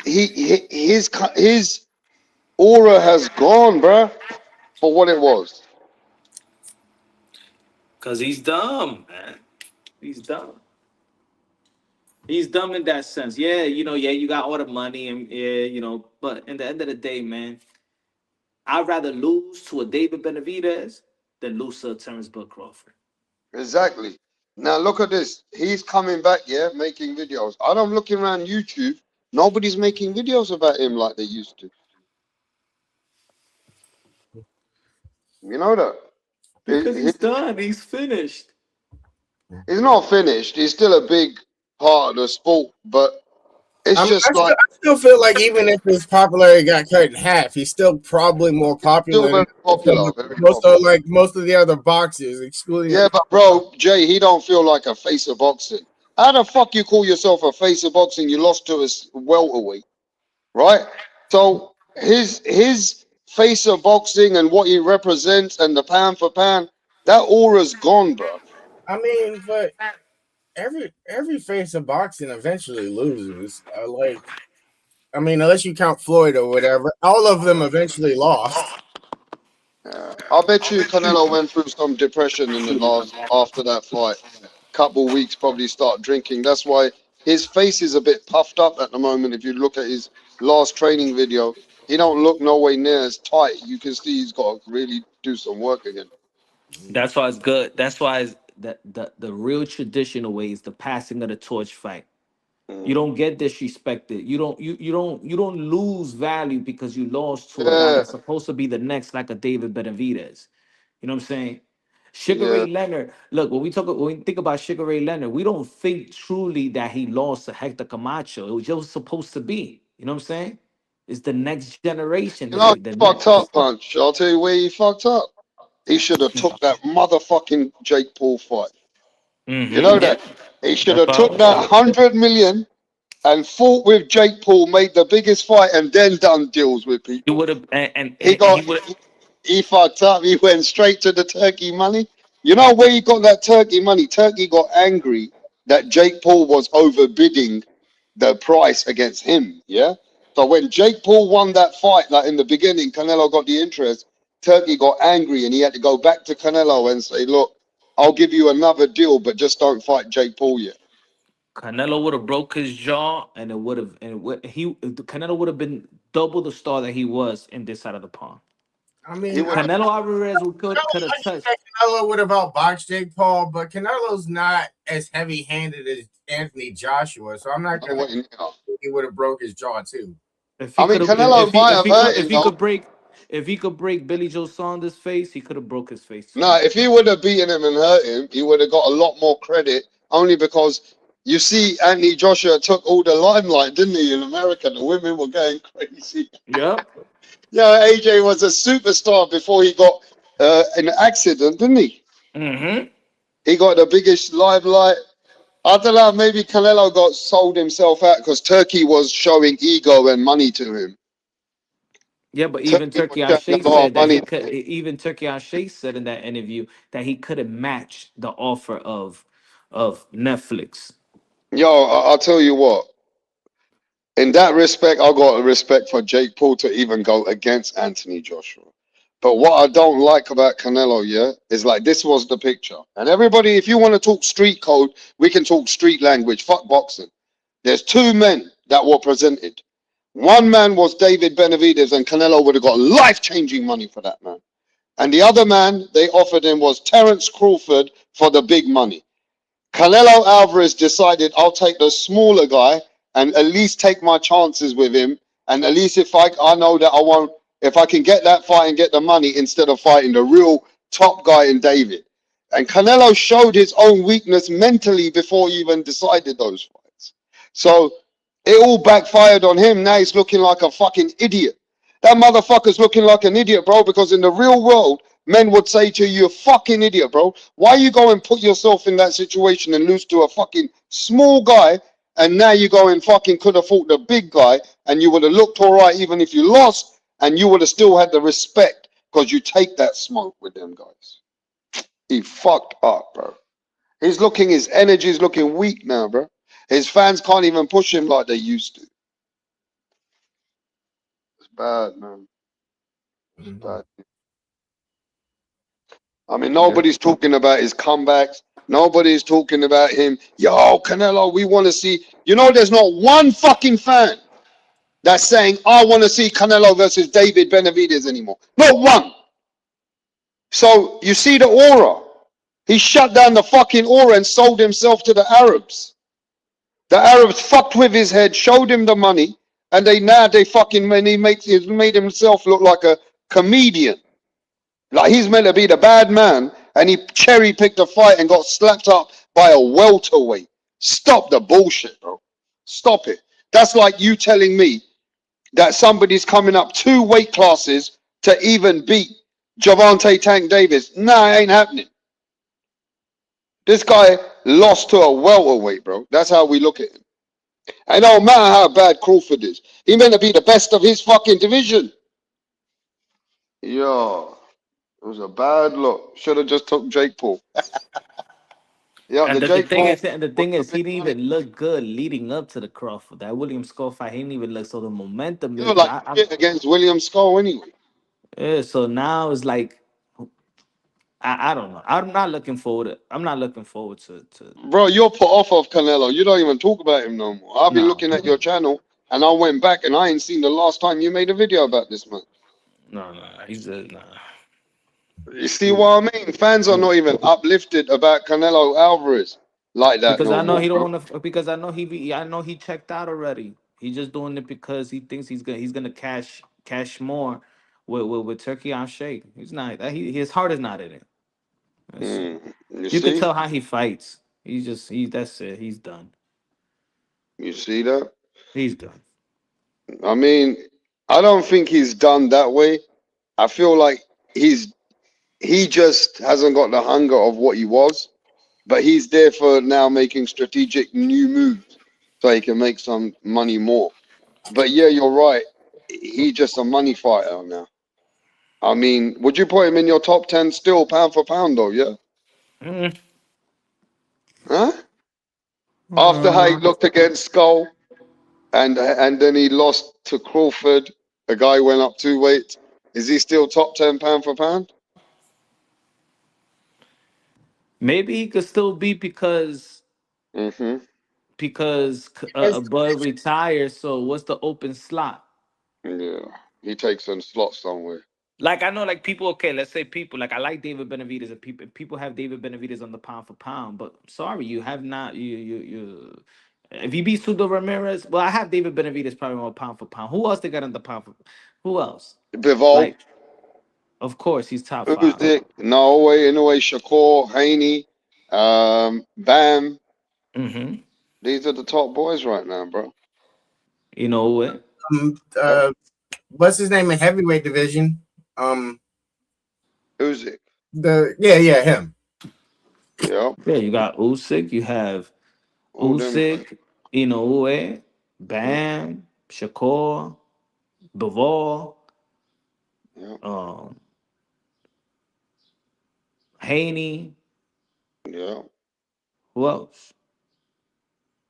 I'm I trying to think. mean, Junto Nakatani was meant to be in there, but people after his last performance, they're not really speeching him much. You got David Benavidez. Um, I mean, right now you can't even. I would say Is Canelo probably still there at number 10, number 9. is Oh Boots yeah, in that's it what I'm saying. anywhere? He could still be there because a lot of people ain't doing nothing special like that. Is Boots in it anywhere? Or no. No, Mm. no. Hmm. I mean, Boots. If you want to know, Boots probably just outside the top 10 of the eye test. You know, Hmm. you probably Yeah, put him in the Oh top yeah, 15. had the fight. He hasn't. Yeah, I keep saying he hasn't I had. mean, if you go by eye test, there's a lot of fighters you can put in the top, outside the top 10. Keyshawn, Abdullah Mason, Ben Whitaker when he's at his top form. These are eye tests. Those are eye test fighters that you can see they got pound for pound kind of, these guys could dominate at some point. Yeah. So it is what it is. It depends, man. But right now, I just think a lot of the energy is dead beat because look, Tiafimo lost against Shakur. Shakur's out here playing games left, right, and center. He don't even want to fight Keyshawn. It maybe was better that Tio would have won. At least it would have given another fucking unification. See, I want unifications or champions. Fighters are slowing down the process. It's killing energy for me. I'm not interested in this too much strategic shit going on. So certain fighters have killed the energy. Tiafimo killed his own energy as well. At this moment, he needs a big fight. He came out like a chump. You know what I mean? These fighters that we like. See, when we like fighters, we like to see them do good. When they don't do good, it kills off the fucking buzz for a little bit. So I don't know what else is fucking out there to push. Virtually right now, we got to see Ryan Garcia did his thing. Devin Haney, I don't know what he's gonna do. Shakur Stevenson looking for a fight, but fucking he wants catch weights. I don't know, man. We're gonna have to see what's gonna be the next one. I think we need Tank Davis back. How about that? We I need mean, Tank Davis. if Tank Davis comes back, I mean, besides the rematch with Roach, I'd like to see him and Shakur go.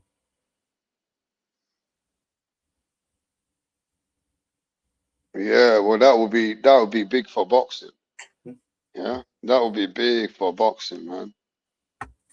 Right now, I think what's Jake Paul gonna do? I heard he wants a. Is he coming back or what? I mean, I think his jaw is still broken. Oh shit. AJ really fucked his jaw up bad, you know. I He like. I think I heard that he had to get a second surgery on it. oh Whatever. shit. I mean, I do think he'll come back eventually. I'll His jaw, tell you like, what though, jaw won't be broken. I don't know if that was a good move from him to fight such a heavyweight like that because you know he took damage in that fight and especially in that last couple punches that damaged him. I don't know if he's going to be good coming back because they say fighters when they take damage like that, sometimes it takes away from their confidence and that can come into the ring. I mean, See, you know that Tommy Fury is fighting the strongest, the man, the big fat Eddie Hall. Do you know that? yeah, I did hear that. I He's going, saw the isn't press he? conference. He's fighting this massive, the strongest man or something. It'll probably be an easy fight for him. People who got that much muscle and that much, like they have trouble moving, they have trouble with I want to say like wind or air, like just like breathing in, like like just doing boxing would like exhaust him. Like I wouldn't be surprised if this is set for like a 3-round fight because there's no way this dude can go 10 or something like that. Yeah, I hear you. I mean, we can say that, but a lot of fights are fucking not even the knockout eyes are getting knocked out sometimes, bro. Yeah. That happens as well. You got a lot of fights that you got the expected exciting fight, but it's not as exciting as you think. All right, let me show you this picture. Can you see these pictures right now? Can you see these pictures? Tank, Muhammad Ali, Fury, You had to pick Hitman. one. Okay, you have to pick one, either red, white, or black team. Which team do you think beats any team out of those three teams? What team would you have chose? Everybody's in. I'm supposed to imagine all the fighters in their prime, right? Well, yeah, you're gonna have to pick the team that you think wins. Is it the red team, the white team, or the black team? And I'll tell you what team wins by data. Hmm. I mean, you can think about it for a few minutes. There's no rush. I mean, you got to match up. Remember this: you're matching up each guy with each guy. Yeah, I know, but some of these don't like in the middle. Only one of them is a heavyweight. The other have two heavyweights. Like, how am I supposed to match them up? I mean, you're gonna have to do your best to know who's gonna win out of all of them. I'm trying to figure out who's gonna Okay, we fight. send four of these guys with the other four, and they're gonna fight. Who do you think's coming out on top? Hey, but who's the in between Bud and Tyson? Who's the guy in the middle of them? What do you mean? Who's in between Bud and Tyson Fury? And That's and, Roberto Duran, oh, the that's right. greatest lightweight hands of stone that's ever lived. And remember, what some of these fighters, you know how this tag team works. One heavyweight might have to fight two heavyweights in the other team, but it's like he can do it if he can. You know what I mean? I think I give the edge to Red. I think I give the edge to Red maybe. You gave him the edge to Red, yeah? Because I think the heavy, like if I look at the heavyweight matchups, they're gonna win their heavyweight matchups more times than the other ones. Remember, they're going to put Mike Tyson in his prime versus Usyk. And they're going to put Tyson Fury, 6'9" in his prime, against Muhammad Ali. But I was actually thinking, we've already seen that Usyk can beat Tyson Fury, so that eliminates one of They're going to change it. Like I was doing process of elimination based on some of the matches that already happened. And haven't Tyson and Fury Usyk fought twice already? Yeah.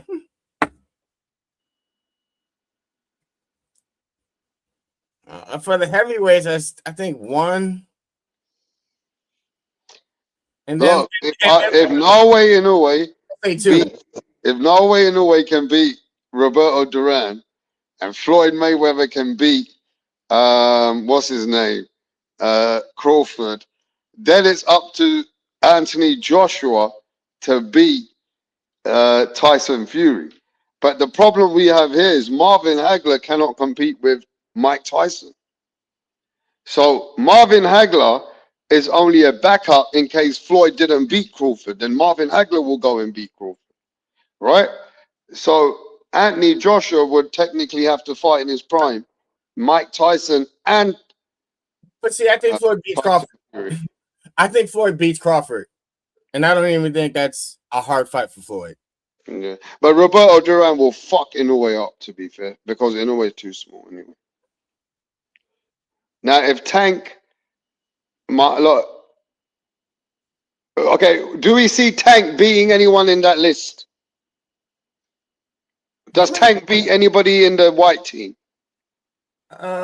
He's got a style similar to Floyd, so at least Tank will get schooled by Floyd. Tank got a chance to beat the Japanese guy. yeah, he's not as good, but he had a style similar to Pretty Boy, like Pretty Boy Floyd earlier or whatever. So I'd give him some chance, at least against Duran. I think the winning team could be a red team, you know that, because Muhammad Ali could beat most guys. Maybe he beats the other heavyweights. Usyk beats the other heavyweights. Now it comes down to Thomas Hitman Hearns. Can Hearns beat Crawford? And Hearns beat Marvin Hagler. Well, he lost to Hagler, didn't he? Yeah, he did. He lost to Hagler. So you know Marvin's going to get one of them, and Duran lost to both Marvin and Tommy. So maybe the black team wins. I think this would have been this would have had more chance if you'd put like Sugar Ray on team 3.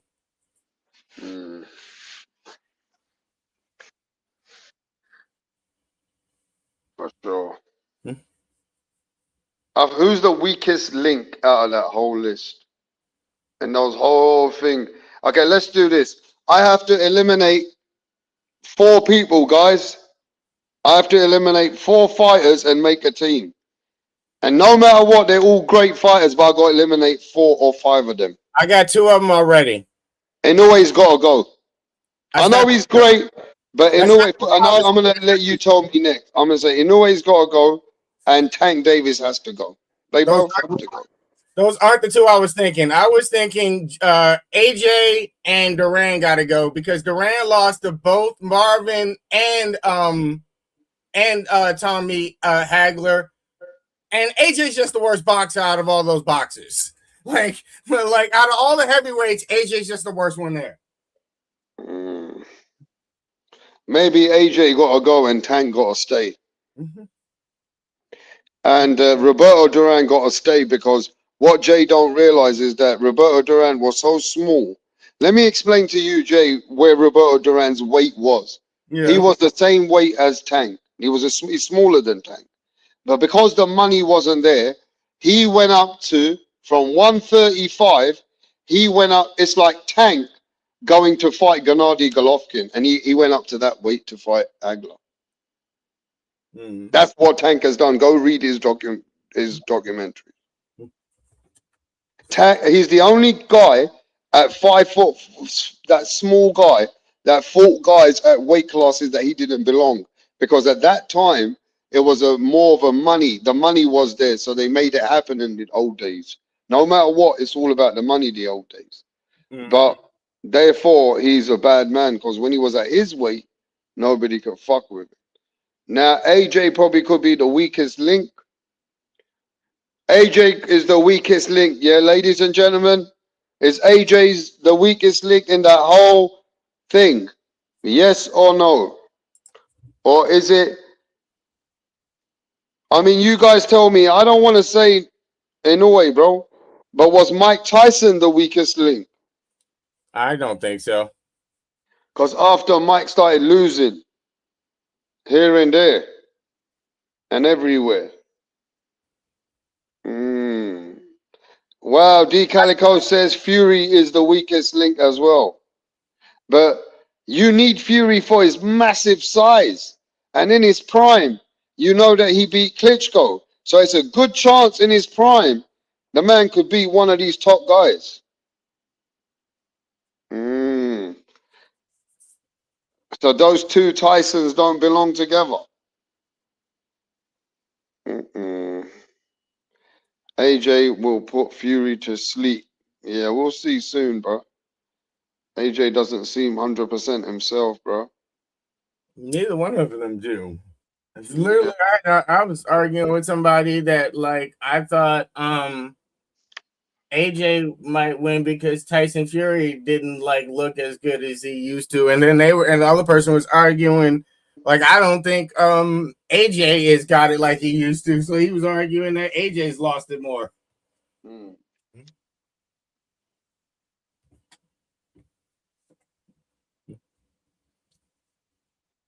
Ruiz stopped him and laughing emoji. Yeah, what do you think about Shakur Stevenson wanting catch weights with Ryan and Devin? I mean, he doesn't want to go to their weight. He wants them to come down and get a bit more drained. I'm not that mad about it, but it doesn't make that I heard someone saying like it's just I'm not for catchweight fights and basically making a whole rant on it. I don't feel that strongly about it, but it like you both like you have championships at your weight classes or whatever. Like I agree with catchweights when a certain fighter can't make the other weight or whatever, like at all. But it doesn't upset me that much. But like, I don't know. It is kind of a duck move. How embarrassing is that when Jake Paul fought AJ and these professionals are looking for 3 pounds advantages against other professionals? So sometimes either you're gonna fight the guy at his best, or do you want to fight the guy at? See, this is why a lot of people don't give Tank Davis his full credit for beating Ryan Garcia, because they knew that Ryan should not have cut his weight so small that he looked like a skinny wretch. I think there's much credit to Tank for that win. Yeah. So why the fuck would somebody want to do that? I mean, you're trying to beat the guy not at his best, at where he's got a disadvantage and he's uncomfortable. I mean, to be fair, I think there were a lot of things that Floyd did in his fights, maybe not catch weights and stuff to get advantages or whatever, but people don't remember that he's 15-0. So maybe after a certain amount of time, people don't remember the how, they just remember the result. Yeah. I hear you.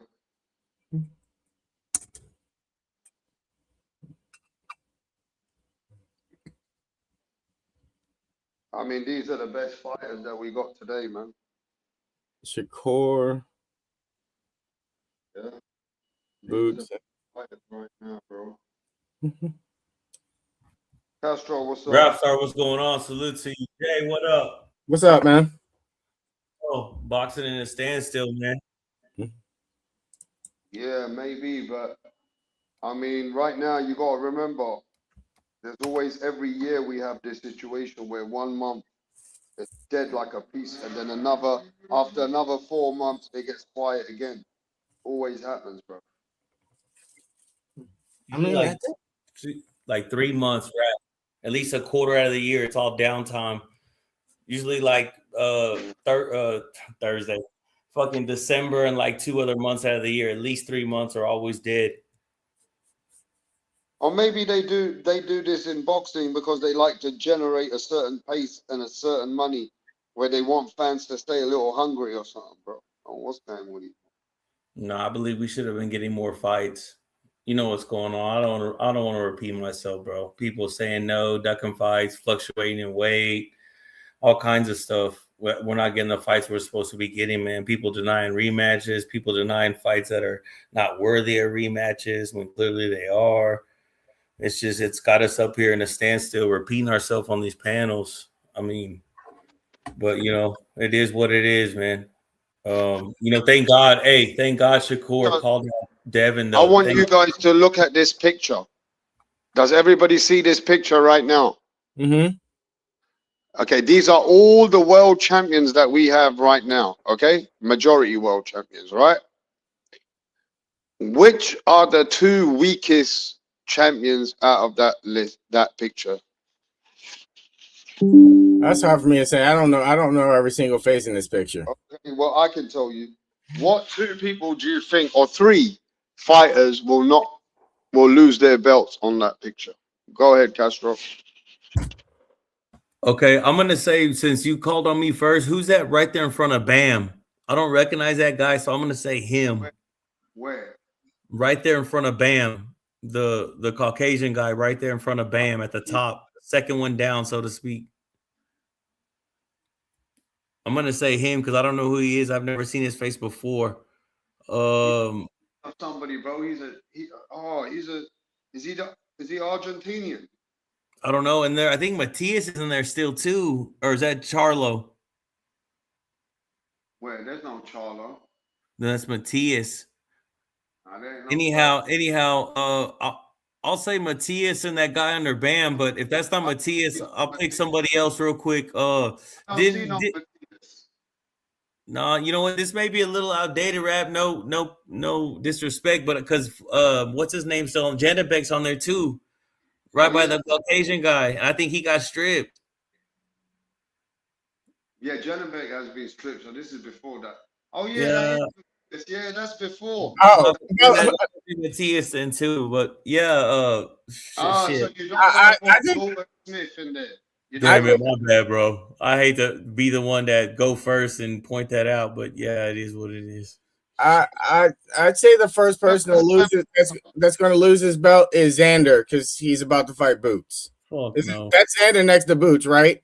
Like Xander Zayas. Mm-hmm. Yeah, so I'm guessing him, and because I think he might move up at some point, I would say Shakur because I do think he'll eventually move to 147. Maybe he won't. And I think Devin will move up another weight class too. So I say those three lose a title. Two of them because they're going to move up eventually. Maybe Devin will stop ducking Ryan, and that'll be another reason. And Xander Zayas because he's going to fight Boots. Hey, thank God for fucking Shakur calling out Devin, bro. Straight up. Make Devin answer, say yes or no. It's not an outlandish call out. Yeah, but he's doing the same thing what he did to Ryan. And Ryan's team told Ryan Garcia not to take that offer. It's a stupid offer. So the same thing that Shakur, Ryan Garcia denied him, now he's trying it with Devin Haney. I thought he said no. I thought he said 144 no catch weight now. His most recent statement was 144 no catch state no 144 no rehydration clause. What he said, and no belt on the line. All right, but that's stupid because the same thing he said to Ryan Garcia. No, he wanted a rehydration clause with Ryan Garcia. He's not calling for a rehydration clause with Devin Haney. Yeah, but he wants to fight Conor Benn at 147, and he wants a different deal with Ryan and a different deal with Devin. That's why people are saying that Shakur's acting too much, trying to be a professor. He's overthinking it. You know what I mean? That if he was really want to do it, then just do it with all of them. But he keeps wanting a different deal. I mean, people are saying that's pussy. You want Conor Benn at 147, but you're scared to fight Devin at 147. No. He said Conor Benn at 147 with the rehydration clause. Yes, but he don't want that with Devin. You're not listening. Exactly. He wants 144. Meet me in the middle, no rehydration clause. But why should no rehydration clause? Exactly. Why should a champion go and do that when there's no belt? He doesn't have to. He doesn't have to, innit? Why not make it look, Castro, it's like this. If you make it impossible for the champion to go at his weight and fight for his belt, then he can't, then it has to be. You're right. He doesn't have to take that That's fight. what I'm But what saying. other fights does he have, though, Rap? He's already said no to all the fights in front of him and around him and next to him. Not really. It's It's difficult Muratalia, around. Keyshawn, or Shakur. Think of the money he can make with Shakur. Like I'm saying, like he needs to take and think of the damage that he won't incur in this fight. Like, Look, one thing about these guys, they want big money to fight each other. Nobody wants to fight Devin for no small reason. They want serious money to fight Devin. And they want fucking catch weight. So what I'm saying is, if I was Devin, bro, I'd just wait for Lewis Crocker and that other guy to fight and just fight them, bro. I forgot to tell you, there's interest from putting up money for Jack Cattrall with Devin Haney. there's nothing wrong with that fight either. There's nothing Exactly. wrong with that fight either. There's not. Yeah, so if Shakur don't fucking want to do that, then maybe Shakur got to carry on trying to see if he can fight Conor Ben, or Ryan don't want to do it. Okay, you're right though, and I wanted to say this. He said he was willing to fight Muratalia, right? Well, this could be an out for Shakur. He could be calling out Devin in hopes that he gets the easier fight and the higher paying fight versus Muratalia. So even if Devin doesn't, if he does pass on this fight, then Muratalia is still right there, like first in line to supposedly to be next to fight. So look at that on the other side of the coin as well. If Devin says no, who Shakur does fight. But still, though, I mean, honestly, if I'm Shakur, I would rather fight Devin too for the bigger money and the less punishment in court versus fighting a Muratalia for a lower fucking payout. I mean, I understand. Maybe Shakur's thinking, bro, now it's coming to the elite of the, like, now I got to fight the rest of the top guys. And I want to know if I fight them, maybe I want to get an advantage. But if he has to understand at some point he might have to fight them. So either he goes and gets tune-ups at those weights so he can take on Ryan and Devin at some point, or he stays back down, because you know what's burning him? He's sitting there and he's talking to his team and they say, well, we give you 10 million to fight Haney. No, we'll give you that kind of money to fight Ryan. But if you fight Muratalo, maybe you're going to get 3 or 4 million. And he's thinking, bro, I got to take a risk either way nowadays. And at the age that I'm at, you know, so that's why he's probably checking what he can do, you know? Yeah, you're right, though. But you know what? He's not wrong for throwing his line out there and trying to snag Devin. Because if Devin's the true draw that they say he is and he's worth what he is, and that fight will be worth more money than the Muratalia fight. So actually, if Devin accepts the fight, we're going to see exactly where he is currently on the draw, like who's willing to bid and how much money they're willing to pay Shakur and Devin. But then on the other side of that, that may be the reason why Devin and Bill don't even entertain the fight, to don't even bring that to the forefront. What Devin's true value is and worth is, what they're willing to spend on the Shakur and Devin fight. Bill and Devin may not even entertain it. We can see with every fighter what their value is. They're overvalued at some point anyway. Shakur and Tio got a lot of money for their fights. Right. You're right, though. They are overpaid, overvalued. And I'm not talking every fighter is. I'm not just saying that. But what I'm saying is I don't think Devin will be even think about being interested unless Sheik pulls his wallet out and they both get taken care of. Oh, that's for sure. Yeah, that's for sure, man. I mean, that was the only point. There was no hate behind my bars, but it was just that was basically the gist of it. I don't think this fight's gonna happen unless Sheik gets involved. But I think that's how they got Xander on board, because they paid him a lot of money. And Xander felt like, all right, I'm going to take the smoke, but you better pay me. And they did. So I feel like they're trying to entrapment Xander to give Boots the belts so that Boots can represent DAZN and milk it with DAZN and Eddie Hearn. That's what I believe. And you know what? You got to add the network merge to that. You know, that Xander's Eyes was their top student or their best attraction at that time. So, you know, he merged over and that brought Top Rank over. You know, that was the first person they let through the door. That was you know what I'm saying? That was the one they wanted. They picked out. Well, the same thing they wanted from Oscar De La Hoya and Virgil, for Oscar to deliver the product with Virgil and Boots. But due to that interaction between him and his manager and Virgil, that Oscar had to fight to get the DAZN network deal, and he did it behind that again. So you have to remember that part of these deals they're making is because DAZN wants product. They're not just going to let Top Rank come on board if they don't want to bring product to the table. As they should. As they should. They have to bring top fighters in like competitive fights or competitive resistance in the ring. And Xander's going to be the first example, apparently. I mean, not the first example, but I mean, as far as them going in business together or signing on together, you know, whatever. Not together, but you know what I mean. Yeah, for sure. Now we do have these Japanese getting it on with Juno Nakatani versus Inoue, but I don't think the fight feels that hyped up after that Nakatani dude didn't look too good in the last fight. But that's a mega fight. That fight I think is done, and that fight should be coming soon. I'm not sure when that fight is though, but I think it's coming up soon with those two Japanese guys. I don't know what's happening with Dalton Smith. Dalton Smith, is he fighting that Matthias's ex-opponent? Who's he fighting now? He is fighting somebody. Is He he does fighting have a fight. No, I want to say no, it's not Jack Catterall. It's a Liam Paro, maybe? Or Liam no. Barrow's fighting Lewis Crocker?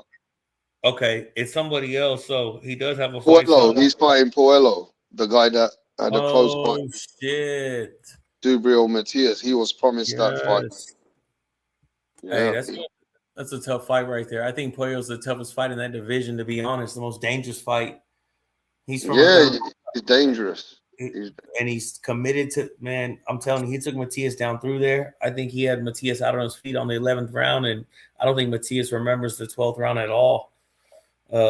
Shit. I mean, we're talking about palm strikes. We're talking about like behind the head punches. We're talking like that was an all-out war in that Matias and Puello fight. And that's what showed me that was the toughest fight. Puello was the toughest fight in that 140-pound division. He might not be the most skilled or talented, but that is still he's the toughest fight. Now, Castro, I want you to talk about a lot of people are not hyped around the world on Canelo. Do you think it's unfair justice? No, I think, like you said, he's lost momentum and lost hype and everything because of the rematch, him losing, and because he didn't get the rematch, you know, and it was kind of like a big letdown for everybody in the sport. So I don't think he's done. I don't think he's finished. I think he can come back. Do you think Canelo did premature business, knowing the identity he is and what he is? He should not have allowed a contract to happen without guaranteeing that Bud has to fight a rematch, or he don't get the fight. Do you think that was a mistake Canelo's team made on their being too confident?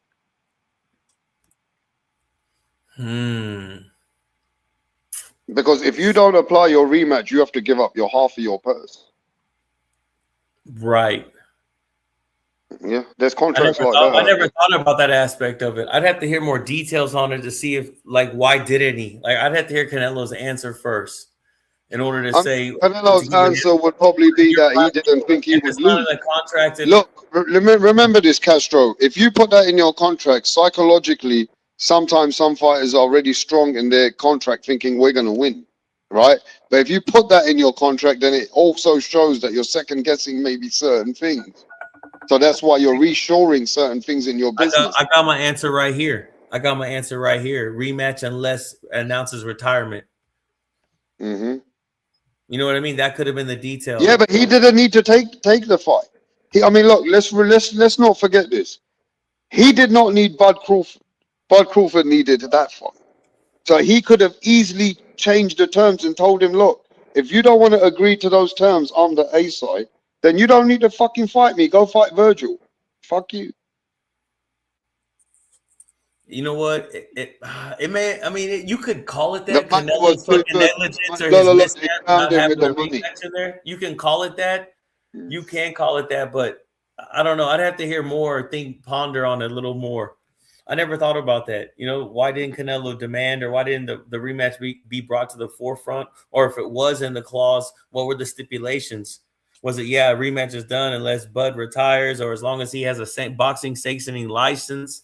Maybe he retired and killed all his sanctioning license to get out of that fucking contract with the rematch. That's why he said, I'm retiring. I'm done. Who knows? Who knows? You know, there could be a lot of stipulations and details to that aspect. But, I mean, you're right, though. That is something to consider about Canelo not having that in the contract if it wasn't in there.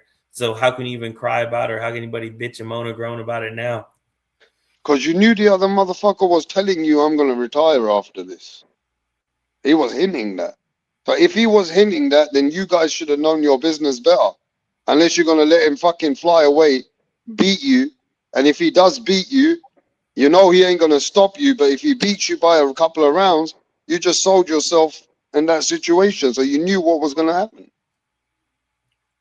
You know, I didn't realize that Bud had gave away clues saying that like he was going to retire and he was going to call it quits or exit the building after this fight. I didn't realize that. I didn't pay attention to that.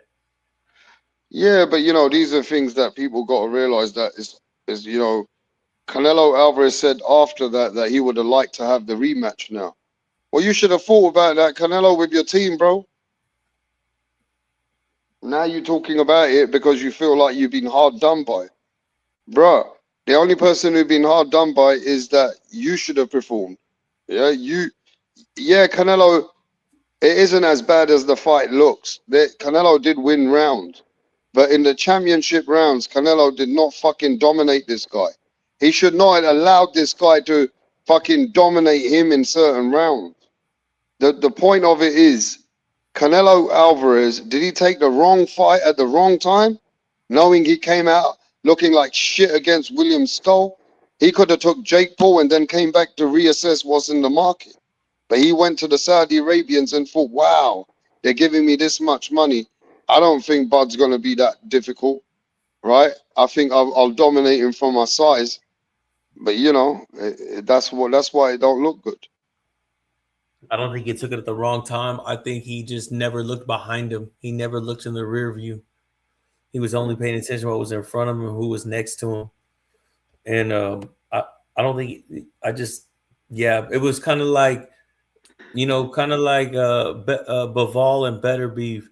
Bivol, I've been watching Better Beef for so long and fine tuning it and fine studying him and seeing his pros and his cons and his weaknesses and his strengths, you know. And he had been studying that shit for so long. He finally had a solution and a fucking a plan to negate everything that Canelo had and take him out and get a win. Not take him out, but get a win. And Canelo never looked in his rear view to see Bud watching him and following him and studying him and changing cars behind him. You know what I mean? That's what Canelo gets. So that's exactly what he gets for not paying attention to who's behind him. He paid no attention. And you know what I'll just leave it at that, bro. I'll leave it at that, bro. I don't think he was at the wrong time. I just think, but like I said, Canelo ain't paid attention to who was right next to him, who was in front of him. And Bud had been watching for so long and following him for so long.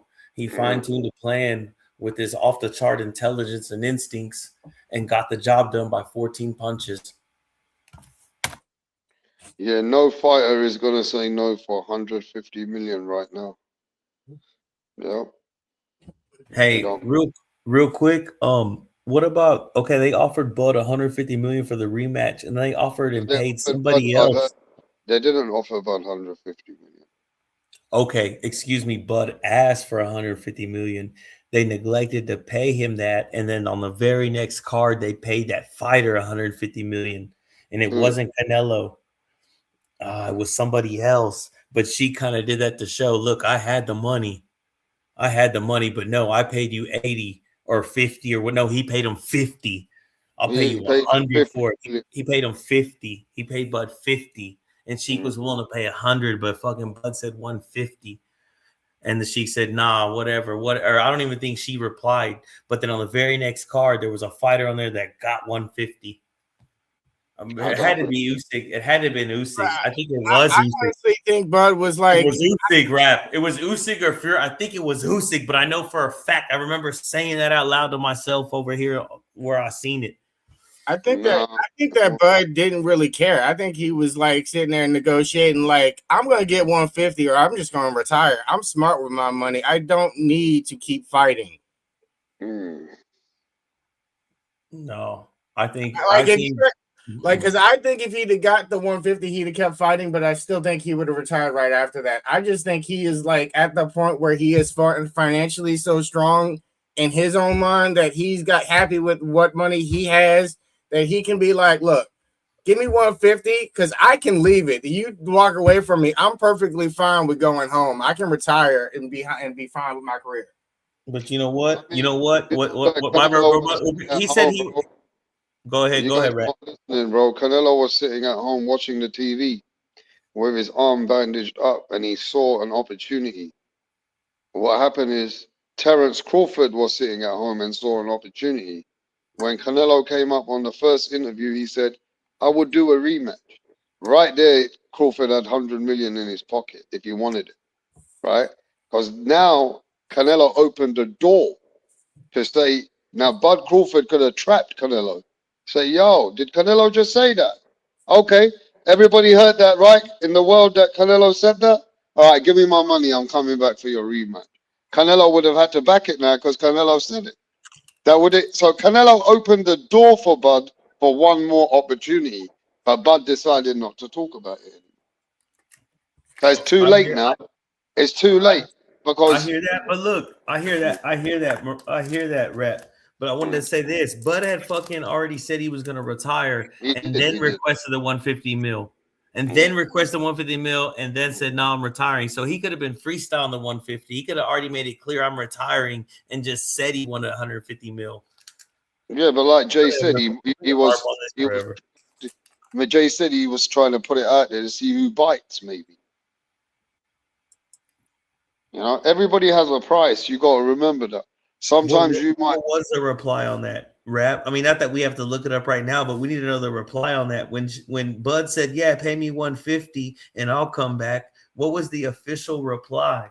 I'm not saying to look it up, but that's what we need to know. I don't even Nobody think there was replied. one. No, but when nobody says nothing from the big boys, when there's silence words, that means a lot. That means ain't nobody paying it. Do you That tells understand? me that yes, and that tells me Sheik knows he was talking to the fans. I know he's not talking to me. He retired. He already ended his books. He already ended his boxing license and all 4 sanctions.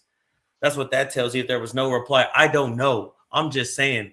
What was the official reply to Bud saying, "Pay me 150, I'll get back out there with him. I'll give you the rematch." Okay, what See was the their way, reply? the way that You she said there was no reply.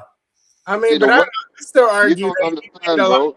the 150 million for Ryan and what's his name to fight in the not an arena in the middle of Times Square or whatever. Look, the way the Sheik wanted to do business in boxing really has not worked out for him because he realizes that even the fighters have a value that they won't even get in the ring for a certain amount, even as much money as you want to throw when you want them. Like, if you look how Sheik wanted to operate, that soon as Bud beat Canelo, what did he do? He said to Benavidez, I want you to come down in weight and fight him now. So what Sheik does, he looks for the next fighter that he believes can beat that fighter. He's always looking for a fighter that can beat another fighter. And fighters don't like that. You get what I mean? Fighters don't like being put into situations where they're made loads of money and then you want to put it on them again. So that is the way that Sheik really wanted to operate. That he wanted to find another guy that could beat Bud Crawford now. So Bud don't want to be in that situation now. He's done what he's done. He's thinking. Hey, but you're right about that, though, Rob. I gotta shed some light on the what you said about putting them through the gauntlet every time, back to back, like they're a machine. You're right. No fighter, no champion wants a cutthroat going down through their fight, every fight back to back, Yeah, regardless because of he what it wants a pays. short career. Then he wants that career will be cut short, won't it? Oh, you get the money. Oh yeah, very short. Not, I mean, not very. I mean, yes. You're right, though. I'm just saying. I didn't mean to take you back in time, but yeah, you know what I mean. You're right about that. No fighter needs to go through that like that. Like fighting more than 3 times a year nowadays, bro. Well, No that's fighter needs to fight more than 3 times a year nowadays. yeah, and that's the way. If I was Sheikh, I would be the same. I'm putting up the money. I'm going to find the next bad motherfucker that I think that can beat you, and I'm going to put the money up for that, like the old barbarian days. And You you're right know, on that I'm aspect going to though, keep too. finding Though the it's a guy. gauntlet. He's trying to put you through the hardest fights possible, the most entertaining, Yeah, gruesome gladiator type fights possible. It's a pride fighting championship he has over there, basically. You're right though, but you know what? He pays for it, and you earn your money over there. So Bud caught the very end of that. Yeah, but then there's problems, isn't it? The managers will tell you, look, man, don't do that because you're gonna get injuries. You might not be the same after these next two fights. Let's just hold up and let's hold our business for the long term. So there's a whole bunch of things you got to look into. So, like I said, bro, with the Crawford situation is, I don't want to say the wrong people are winning the fights, but it's the people that are winning the fights that are not elevating the sport and bringing anything else to the sport. Like Bud Crawford won the fight and then selfishly just don't bring nothing to the table and he ain't interested in elevating boxing. Shakur Stevenson beat Tiafimo, but he ain't looking to unify against Keyshawn, and now he's picking and choosing where he wants to go and how he wants to fight these guys. So it's like certain fighters that will keep it entertaining or keep the fight with other champions and not be as strategic are the ones that are losing though. So that's just the way the game works, man. I feel like if Bud Crawford lost, it would have been more exciting. Maybe Bud would have then maybe had to come back for one more. You know what I mean?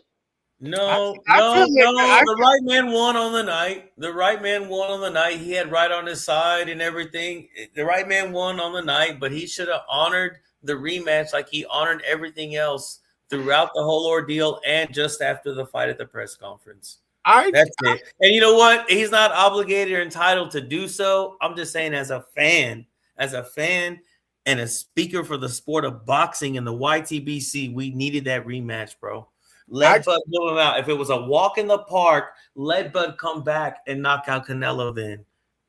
For Zuffa, for Sheik, for us, for Eddie, for Bud, for Canelo, for everybody, bro. For the black fans and Mexican fans, make Mexican fans eat shit again. That's it. I just think that even if Bud would have won, he probably still could have done oh wait, if he'd have lost, like I could still see the same. I could still see him making the same choice to retire. Just be like, well, I tried to go up 2 weight classes or whatever. Only Roy, like the only other person I can think of that did it was Roy Jones, who's literally one of the greatest ever, and I just didn't get it done. I made enough money, I can retire now. I just think he still would have retired. Hmm.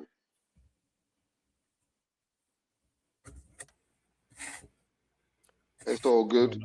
At the end of the day, Bud Crawford was never the most what's it called? He wasn't always fighting that much. You'd fight once every year. Mm. It wasn't like he was fighting that much either anyway. So, you know what I mean? But at the end of the day, could he have had other fights? Yeah. I feel like Bud Crawford versus Virgil Boots, Fandora, those were the real fights that I wanted to see, but it ended up becoming the big money fight with Canelo, and that was it. Yeah. Fine. Let Bud be the last one to finesse the game entirely. That's fine. Everybody else sees the whole aftermath and in hindsight of that war path, that mapped out path he took. So, kudos to Bud. He pulled it off. But I mean, motherfuckers gotta get out here and fight on a regular and hold their spot, man, hold their position and truly uphold those belts, man, and not pick and choose and just fight who's next, man. It's funny because she came in and blessed everybody's game, but there's still that argument because he spoiled everybody. Now nobody wants to fight when he leaves, and everybody has that argument. Well, I got paid this, I got paid that much last fight. Now that she's gone, everything's back to business as usual in the sport of boxing. No one wants to come out here and fight. So that aspect was true still. You know what I mean? Not to hate on Sheik or give up to the fans, but it still had that effect though. You know, we've seen it in the Devon negotiations. Yeah. I mean, why would I want to fucking come out and fight if I'd rather wait to get my 5-10 million again? Yeah. I mean, it's like Tiafimo, he got 10 million for this fight with Shakur. I mean, what's going to uplift him? He has to at least get half of that, or he's just going to be sitting saying, fuck you. So it's the business now. And everybody's been, they're gonna use their brain and say, why should we, I mean, we wait to get that money now.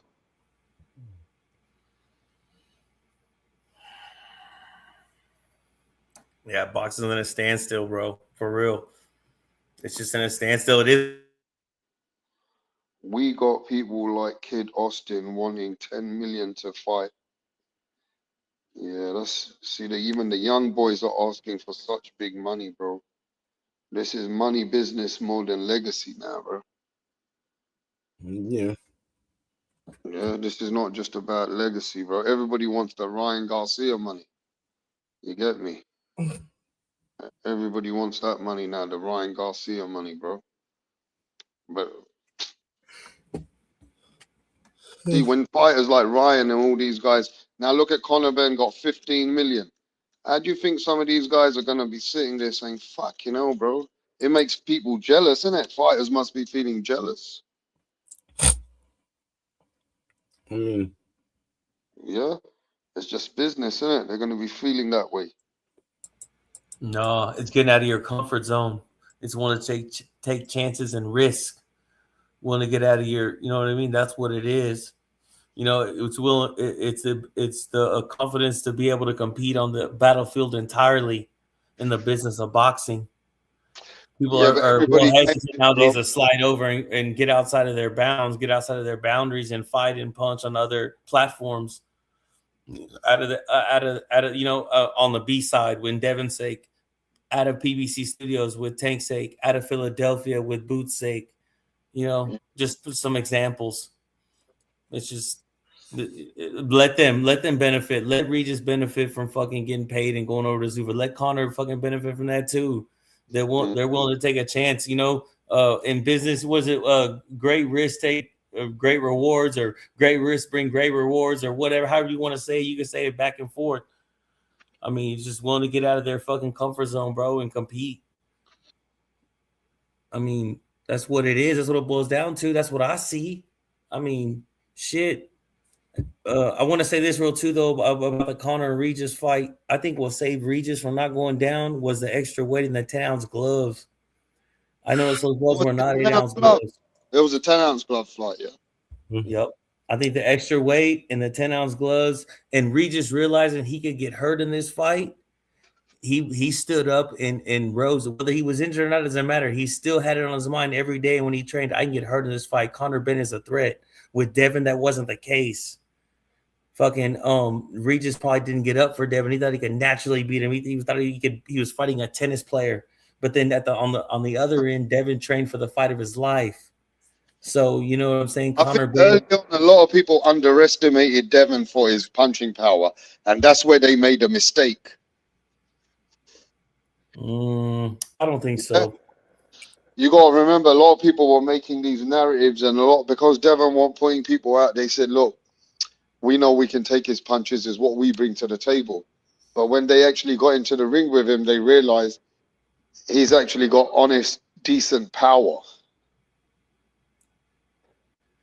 I think he's got good entry power. His initial jab, his initial entry punch has power with weight behind it. But once he gets past that, his power goes up. I would also say 90% of his also is his power diminishes.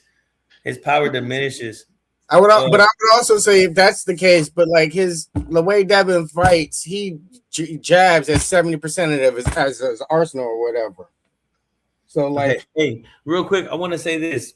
Rap had something to say, and I want to say this. Okay, so Conor saw Regis lose to Devin. Regis didn't get up for Devin. Okay, so therefore he had a misreading on Regis, but Regis knew Conor could hurt. Regis knew Conor could hurt him, so he got up for Conor. That was the other factor. You know what I mean? What I'm trying to say there in that little triangle and that little observation there. Conor saw how bad Regis underestimated Devin and misreaded it for Regis's potential. Regis didn't get up for Devin. Regis got up for Conor because he knew it was a dangerous fight. So maybe that was the third variable. That variable, the gloves and the extra weight, is what kept Regis up. Regis got hit with heavy flush shots, and he didn't commit to any sequences and create any body momentum behind his punches. It was all 1-2-1 or 1-1-1s. But whatever, he fought his heart out. He fucking faded all. And another thing I want to say, Ryan, Shakur, and Devin ran from Conor Ben. Regis said, "I'll be over there to look at that shit." That's all I want to say. To be fair though, Conor Ben, they want people to like Regis to be stopped by Conor Benn. So they weren't that excited. But, you know, Regis is durable. He knew how to stay in the fight to the end. And it didn't give Conor Benn the you know, oh, well, look, he came and stopped this guy. So therefore, it gives a lot of opportunity for other fighters now to fight Conor Benn that way. Yeah, real quick, I think Conor Benn got overzealous and overamped in the ring walk. And then also he thought he was going to run right through Regis based on Regis's performance with Devin. So Yeah. I think he blew his steam. He blew his wad, so to speak, no homo, real early in that fight. And that also enabled Regis to go 12 with Conor Benn, because Conor Benn is a strong, heavy, wiry, sparky puncher. And I noticed like maybe 2.5 rounds, maybe 3 rounds in, that Conor Benn lost his steam and kind of got overzealous. And in the corner, he was breathing hard and this and that. But yeah, I just wanted to bring that up about the ring walk. Yeah, for sure, man. I mean, to be fair, do I think Conor Benn can get a title at 147? I mean, I still think he's got a chance to beat Rolly. yeah, I mean, he got a chance to definitely beat Rolly Romero, but can he beat a Devin and a Ryan Garcia is the question. I mean, he's already beaten Ryan, so I want to say it's no to that one, but I obviously can't say that. But you know what argument he has? Real quick, here's my answer. Styles and every fighter fights another fighter different. He has that argument. We got to see. Styles make fights and every fighter fights another fighter different. You know what I mean? Like I said, he thought he was going to run through Regis. Go ahead. You can expect the unexpected out of Conor. There is the unexpected could come out with him still in one of those fights, you know? Yeah. You know that he can maybe turn it up all of a sudden with one of these guys. I could see him winning us. Like, I could see him and Rolly easily just like getting there and having like more of a slugfest than a traditional boxing match. And I could see Conor winning that way. I see Conor. I'm hearing right now getting hated on because he's not from the United States. And he's so we were talking about money earlier. So if you look at the last articles on ESPN and Seconds Out, it says that Ryan's team and Conor's team are actually right now negotiating on where they can put this fight together. So it looks like that the Turkey's willing to put that money up now for Conor and Ryan Garcia. Now, if that is the fight, then that still is a big fight, because at the end of the day, neither man has really been deformed like that at the moment. So they're both at the doing good. Yeah, Ryan's had losses. Conor Benn's had one loss, but both guys are tough and Ryan's looking really good. So that's the fight that Turkey wants to put the money up for. So maybe that's the next big fight. I like that fight. I think that's a great fight. I think it makes way more sense than the Ryan and Tio fight. I like that fight. I'm glad that Ryan obliged to the call out. We're going to see how long it takes for the fight to make. How long it takes for this fight to make. I say 10 days. Go ahead. I was just going to say, I like the Ryan and Tio fight a little bit more because I think Tio's a little bit more skilled. And plus, it's one of the 4 members of the 4 Kings or whatever. So Ryan would have fought 3 of them. Yeah, he would have fought. Unfortunately, right now, I'm with Castro. That most people are not feeling Teofimo's buzz at all. After that loss with Shakur, he got wiped out. It's not a good time. It's not a good time to fight Teofimo. Let Teo get a couple of wins or good win behind him to get into that momentum again, because people ain't feeling that. So with Conor Benn, it's still a win. He still got the win, and he beat Chris Eubank Jr. at a higher weight. So there is still that hype. That's why Turkey wants to put the money for this. He don't want to put no money for Tio and Ryan. He's looking to put money for Conor Benn and Ryan. Mm-hmm. I'm with him on that because there's more momentum. If Tio would have won 4 rounds or at least done something well against Shakur, then yeah, maybe. But he looked like shit. I mean, I could argue that with Shakur though, but but he looked like shit just now. That's the problem. We're talking about now. So I reckon now we got to look at Conor versus Ryan. That fight probably going to be on Netflix, bro. That's a Honestly, Netflix fight. I don't think Ryan has enough dog in him. I don't think Ryan is committed to a fight to the death like Conor I tell been, you what, Castro. or has he showed? I don't think he is. I tell you what, though. And Castro, a different Conor Ben's coming. Conor Ben's coming, like you said. Each fight makes styles. I know a proper hungry Conor Ben's coming for Ryan, though. He's gonna be up for it. Whether he wins or loses, he's gonna be up for it. You know what I mean? Right. If we see Conor underestimate Ryan or come in sluggish and Ryan catches him early, I think Ryan has a chance to win. But if an all-out fight breaks out, I think Conor fucking stops Ryan. I don't think he knocks Ryan out, but I think Ryan goes down and shows the body language to where, no, it's over. Like whether it be a knee or he falls on his ass. I think if Ryan fights at his best, this doesn't even go past 3 rounds. Repeat that. You said Ryan gets him in 3 rounds. You said Ryan, or he beats him he beats him down for 12 or whatever, like he did to Mario Barrios. But like, maybe not 3, but like 6 rounds. Like I think Ryan at his best destroys Conor Ben. See, one thing about Ryan Garcia, he always gets hit. Doesn't matter who it is, and fight styles make fights. And if Ryan Garcia can't hurt Conor Ben, he's in for a fight the whole night. He's in for a fight the whole night. If he can't hurt Conor Ben like he couldn't hurt Rolly, then he's in trouble. Like there's a fight now. And in that fight, Ryan's got to show dog. And that's what Castro's saying. At that point, Ryan can mentally quit in the ring.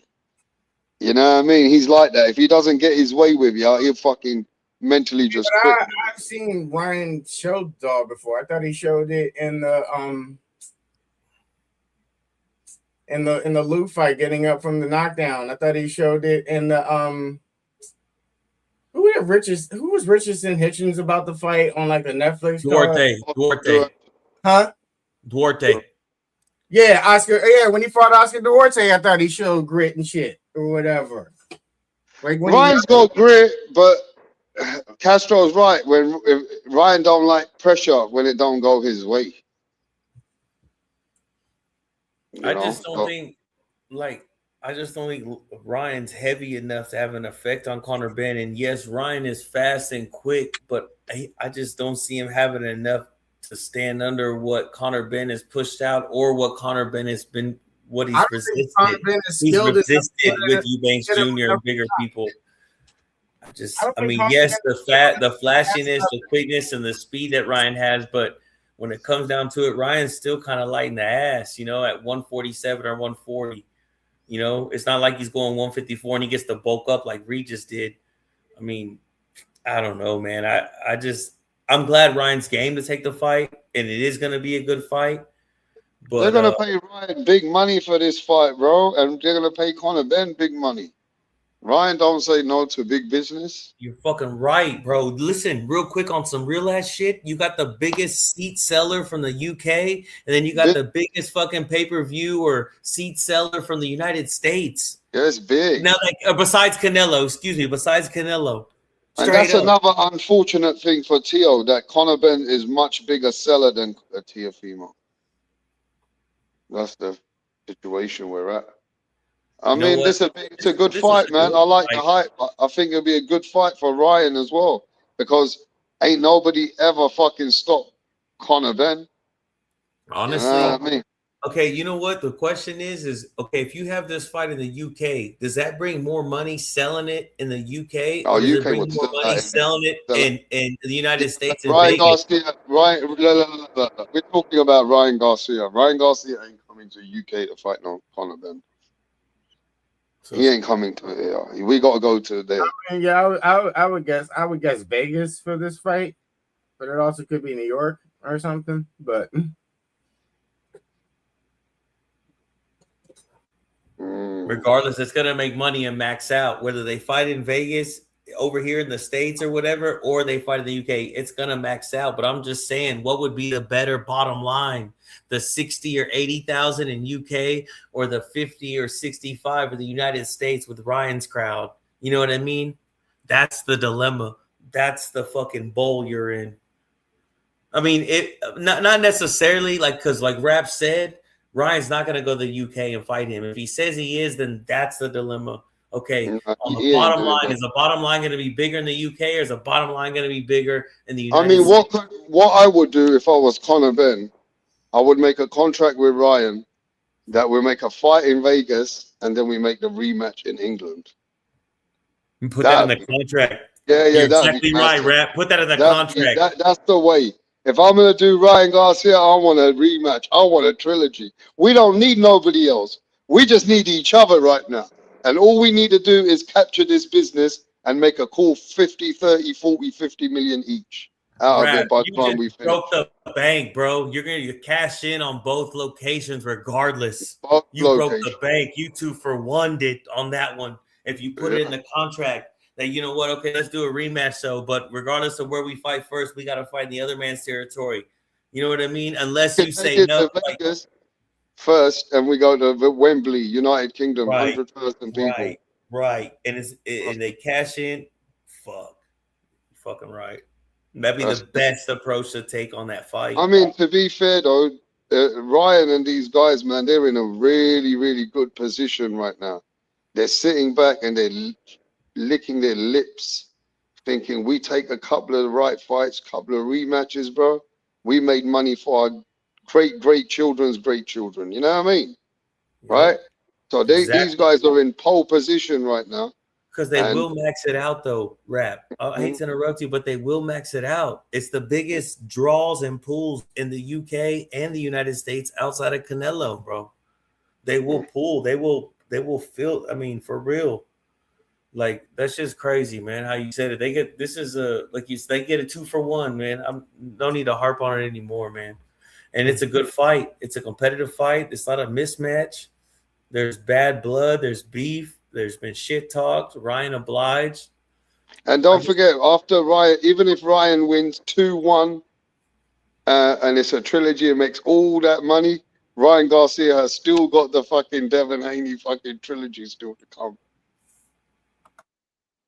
Yeah. Honestly, I think I'll say this. Another 100 million there. That's another 100 million there. I think Ryan could go if on the best Ryan could go a rematch. I won't say a trilogy. I'll say a rematch with Conor Bennett and still beat Devin later on. I don't know about a trilogy. If Conor takes Ryan down through there for 3 fights, I don't think that Ryan will have enough left to beat a Devin Haney. Devin Haney saved himself and preserved himself with that safe and sound style. But, you know, a fight with Conor Bennett too, and I still think he'll have enough left to beat Devin, have enough sense. He'll have the athletic ability to beat Devin always, but enough sense and intelligence in the ring under pressure. Yeah, if it's such a, you know, certain fights that take a lot out of you, and if Devin is smooth sailing, while Ryan had 2 heavy, serious fights, then it could turn the table again, you know? Oh, absolutely. Absolutely. And you know what, real quick, I think that's why they put Rolly in there. Whenever fucking Devin fought Ramirez, I think it was strategically placed for Rolly to fight Ryan to incur the damage, if at all possible. All right, so this is what I'm going to say now. I'm going to predict the future. I want to see who has the IQ. And in a few years' time, I'll come back and I'm going to play this. That who is the last man standing out of these fighters while the other guys have finally retired, but one has took less on the clock and he's still going because of his style and making the big money. Now, obviously, Devon's got the best chance to do it. I was gonna say Shakur. If you're gonna go based on whose style will get them the least hurt in a fight. I haven't finished though, but you need to let me finish. With Shakur, he has to move up if he wants those big money fights. So we're gonna have to see. It probably could be Shakur could be the last man standing, but maybe not, because if you go see, Shakur's having problems and injuries with his hands already, and he has said himself, I don't know how many fights I got, because he's already had 2 ops on his hands. So we have to look at who's got the longevity in the sport. Is it going to be Ryan, Devin Haney, Shakur, Teo, even Conor Ben, I don't think will be there that long. And because of his style. So I don't know, but we'll have to see who's the last man standing in a few years to come. Shakur will be. Okay. Shakur will be because of You think Devon's this might hiccups. make him force him to retire? I was gonna say you also forgot Tank. We don't know what Tank's doing. He might not even want to be in the sport. No, he's not. He didn't make the cut. He's already he's already beyond early stages. I mean, maybe it could be Abdullah Mason, who could be the future star after these guys. You know, we don't know. Some of them young boys might be the guys that we be talking about while these guys will be end of their career. I mean, how old is these guys right now? 27? So how many years you think Ryan and Devin has got, and Shakur and Teal? They're all 27, 28. Probably till they're like 35. Honestly, because they started so early. I say The problem with this they'll hit generation, 33. They'll fight through their prime, but 35, 36, just like where Canelo is. Like Canelo's 36 or 33, whatever he was, 33. That's where they'll be at like 36. Tank, Ryan, Teo, Shakur probably won't be, but the others will be.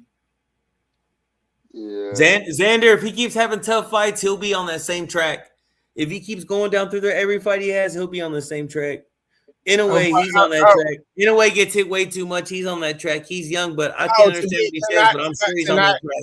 To not be around, you're saying on the track to be gone or whatever? I'm saying on the track to not be able to fight past their prime, like 35 or 36, because of how early they started and what they've been through already. Mm-hmm. I think Shushu has a chance to fight till he's 40. Even though he stays in the pain, hangs out, he's had enough intelligence to avoid punishment. Bam, he'll probably be around till he's about 36. I mean, I always think of the lighter fighters, like the 154s and under, as like their careers don't get to last. I guess there are people like Pacquiao who keep fighting or whatever, but like mostly when I think of like longevity of like a fighter, I only think of heavyweights. Maybe that's just because of George Foreman or whatever, but I don't think of the lighter weight classes in that category. It's in recovery. You're right about that, but it's in recovery. Like it's in recovery. It's what you do outside of the ring and how you give back to the body is what keeps you in the game. Like, I mean, and none of the older fighters did it, you know, and I'm sure a lot of these other fighters don't do it. Maybe some of them do, but it just depends on how you give back to the body because it's not all take. You know what I mean? So Only you know your body, right? And you know what you're taking in order for your body to maintain what it does. But sometimes when you're having these injuries and you're questioning yourself mentally, you know, there's certain things going on in yourself, then you know there's times that you're coming to the end of yourself. Once you know that, then it's, you know, it comes to the point where you got to remember that might affect you. And they always say, don't matter how much money you got, all these fighters, they got doctors and fucking assessments. Sometimes it's a conversation that goes on. Is like, look, your head's been rattled enough. I mean, you know, do you want to take those extra punches? You might not end up where you are today. That's right. That's right. The health at the end, health is all we have, though. You're right. When the money's gone, health is all we have. You got to have your mobile skills, your speech skills, your cognitive skills. You know, if you don't have that, what's all the money in the world? If you can't realize that your people next to you are stealing from you or whatever, or you're getting overcharged for this or that, or your money's going out the window, you know? Yeah, that's why Tyson Fury's dad left Tyson Fury. He goes, I'm not doing this with you anymore. I'm telling you, you're not your best. Yeah, you got hundreds of millions already. I don't know why you want to. If you take one punch too many, you might not be well after another 10 years. So, you know, it's a fight. That's when the fighter has to make a decision. I got all this money still here. but you know, I'm not going to get a chance again. And I will say this: sometimes, I mean, like, yeah, it's about the money, but it's also about a fighter not wanting to leave the spotlight, like not wanting to like leave the like. I go out and now I'm just a regular everyday person, and people don't see me as that guy anymore. It's the cost of that lifestyle they got accustomed to. Yeah, That's like what it is. you That got to status, remember. that position they're in, where they're held at. That is exactly right. It's not just the attention; it's the status, the lifestyle they got it. They got used to. Like when you go walk in places, people just respect you more. They're like, "Hey, champ," or they like, they look at you differently or whatever. Yeah, but that's the addiction that you get so used to that life that you have no other life, and that's where you get through depression a lot. And Muhammad Hey, Ali was like that. I want to say, Muhammad Ali was too glued to the sport. He should have let it go, because the saddest times of the world was when he was shaking and he couldn't speak anymore. So that was already a blueprint that you can't stay there too long, no matter how great you are. Yeah. So that's when you know it mentally is fucking with your head. But certain fighters can never give it up, bruv. They're too addicted to it, like Tyson Fury. and you know what? It's the people that live with you every day that are able to recognize the cost of what it really did to you, what the sport really did to you, and said, "No, that's enough. I can tell how it changed you. I watched you grow up." You know what I'm saying? So Tyson Fury, Dad, he saw it. He saw it in Fury. You might not be able to see it, and you won't see it in the ring unless it's too late. You'll just see it in the everyday lives of these fighters. In the ring, they'll look totally normal. They'll produce and perform just like normal, but it's in the everyday living where people see the changes and the cost of the sport does to a fighter, Yeah, but especially if it starts too early. because no matter what, boxing is not just physical, it's a lot of mental pressure. You have to mentally be able to take a lot in order to be able to keep performing at that level.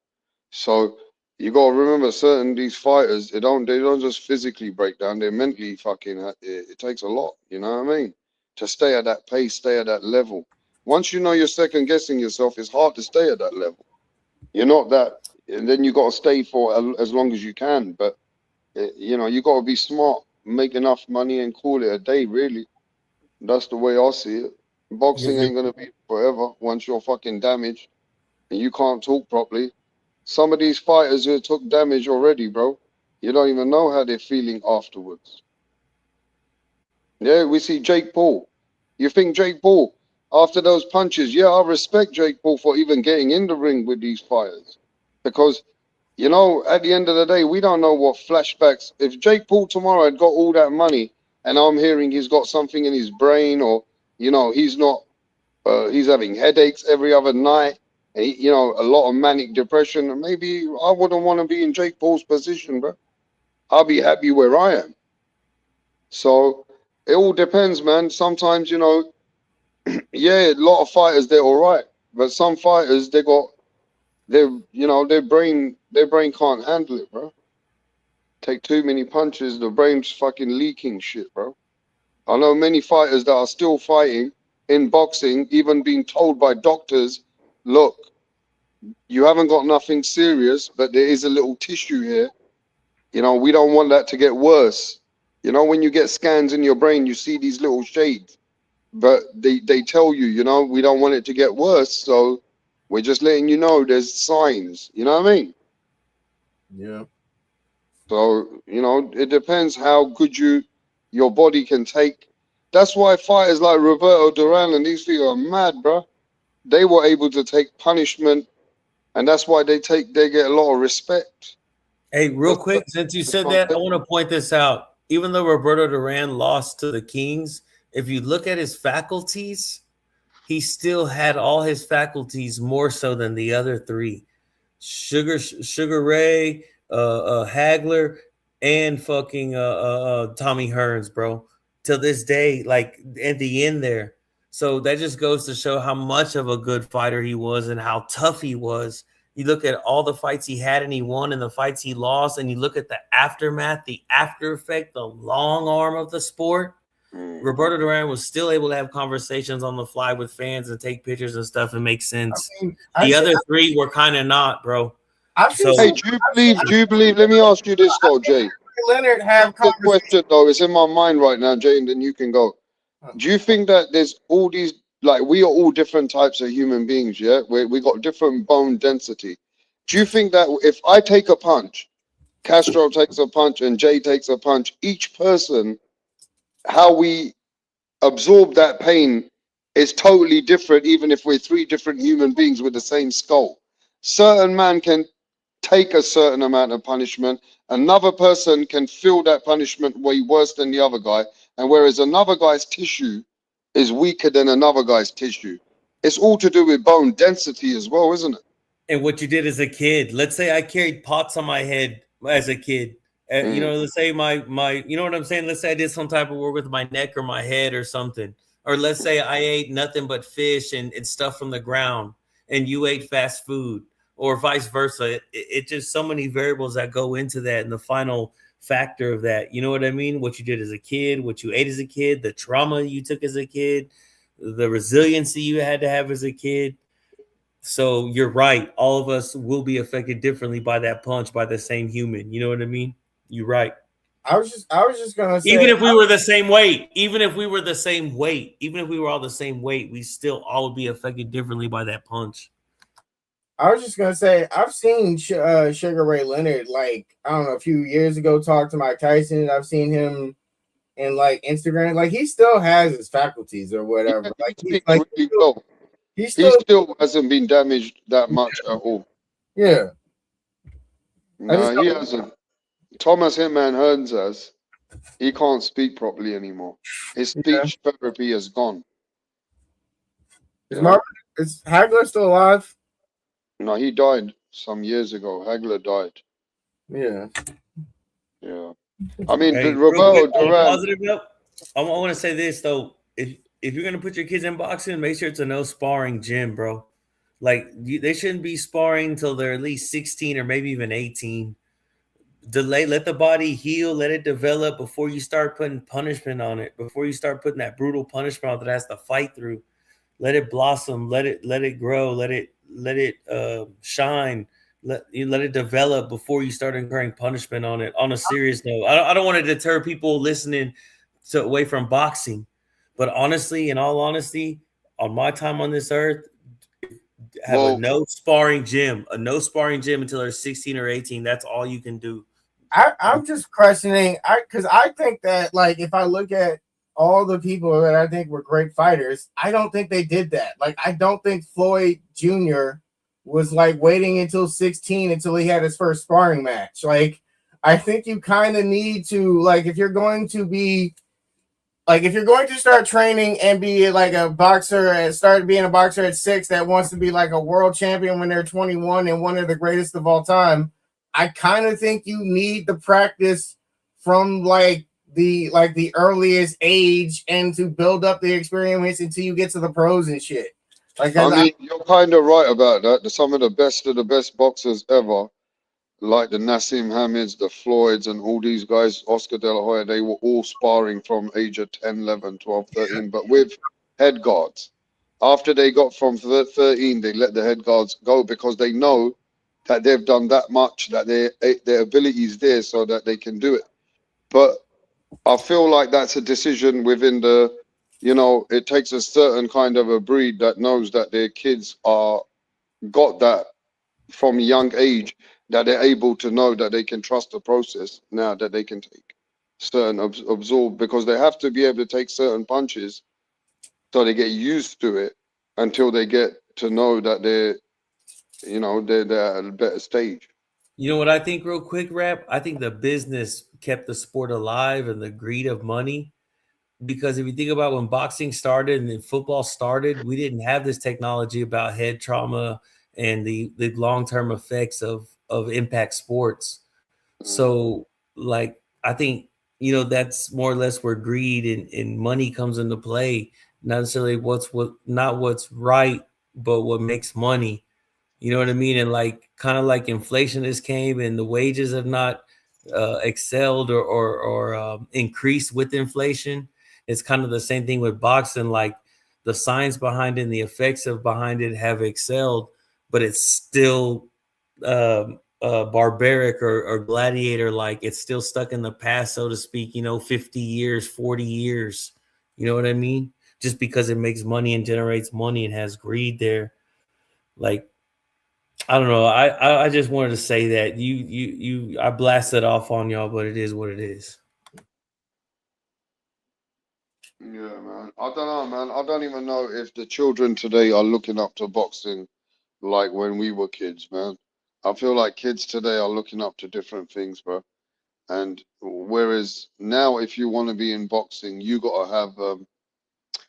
I feel either you're encouraged from a young kid, or you got family in your sport, or you tend to either fucking do something as you're younger and you don't like to be in that you go to boxing.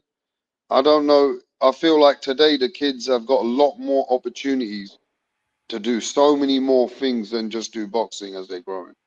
Yeah, I've heard someone describe boxing as like a poor man's sport. Like it's the sport that you get into, like if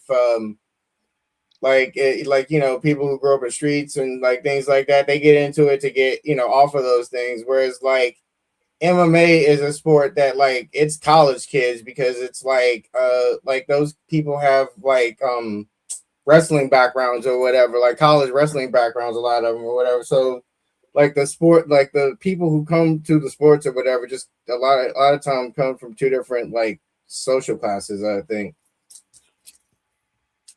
I want to say this real quick. I think the fathers who put their kids in combat so early who were fighters don't realize the effects and the cost it had on the body until it's too late, till they've already committed their son and had their son years in. Because if they were fighters, they wouldn't sign their sons up for this. They wouldn't sign their kids up for this. I think the sons grow up like thinking their father's a hero, and that is the influence a lot of times that makes them go fight. Is they like I don't know how many fighters have older brothers or fathers that are trainers at this point. Either older brothers that are like fighters themselves or trainers or whatever. Like I just think if but it was sparked. It was sparked fighters, at an early age before everybody realized the true cost, is what I think. Because I see Brian Norman Jr. He has his Brian Norman Sr. He has his faculties. I see Virgil's dad. He has his faculties. I see these dads that were fighters that signed their kids up. Sean Porter. Bill claims he was a fighter, but I know he's not. He wasn't a fighter. But I'm saying these other dads that were fighters that had their faculties and had their kids in boxing. I don't think they realized the true cost on the body until they already had their son signed up and was years in. You know what I mean? So let me tell you this, bro. I wanted to put my son into boxing, but my ex and me were going back and forth. I managed to get him into a couple of classes, but they were not no sparring or anything like that. That was when he was 7, right? They were just learning to do a little bit of, like they show you to run and stupid stuff like that, just little work. Yeah. And then but they show you how to maybe, throw a punch. But she started making a fuss and started doing some reading, and these days you got fucking social media and AI and stupid things like. Well, obviously AI is going to give you all the things what are bad about boxing, ain't they? So she came back and told me, bro, she wasn't happy with it. So I had spent my money to get my son into it. So at the end, she chose, obviously because he lives with her, I couldn't do much about it. So after listening to Castro, maybe, maybe it wasn't a bad Was a good decision. decision. Those high I impact did want to sports. put my kid in boxing at 7, but it never happened, bro, with her. No, man. The high impact sports, stay away from them. I mean, it's like Now if he's you becoming more of a fucking. honestly, as I see the cost and feel the cost of being like just being in high impact sports, put it that way, and living reckless and stuff. No, don't put your kids in any high impact sports, bro. Like that's what I say. I hate to harp on it. I know it kind of sounds like we're degrading boxing, but we're just being real over here. This rap star, we're being real. And yeah, man. Yeah, don't bat an eye or don't feel bad or second guess that decision of her saying not to put her in boxing. Uh, any damage incurred, any shots taken on the body, it comes with a cost. Every car wreck, every every overamped heartbeat, everything comes with a cost. Yeah, I've had to sacrifice. My son's now a digital kid. Seems I to be remember living. telling my kids when he played football, don't feel like you have to be on there on that field. But I did tell him this: once you fucking step on that field, you put that mouthpiece in on that helmet on. Your friend can come up behind you and tackle you fucking around. Sees you standing, not paying attention. He comes to be cute. He watch this, and I'll tackle you from behind, and you chip your teeth and hit your teeth and get knocked out because your friend's fucking around. It's that dangerous. It's that serious. You know what I mean? And I just hope I don't think parents realize the extent of putting their kids in combat sports or impact sports, bro. Not after living 43 years with the cost of it.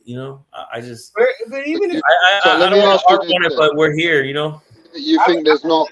Let me finish though. You think there's not many Bill Haney's, Teofimo Lopez's that when they were younger and they had their sons and they knew they had like control with their children, because obviously a man cannot do that with their child.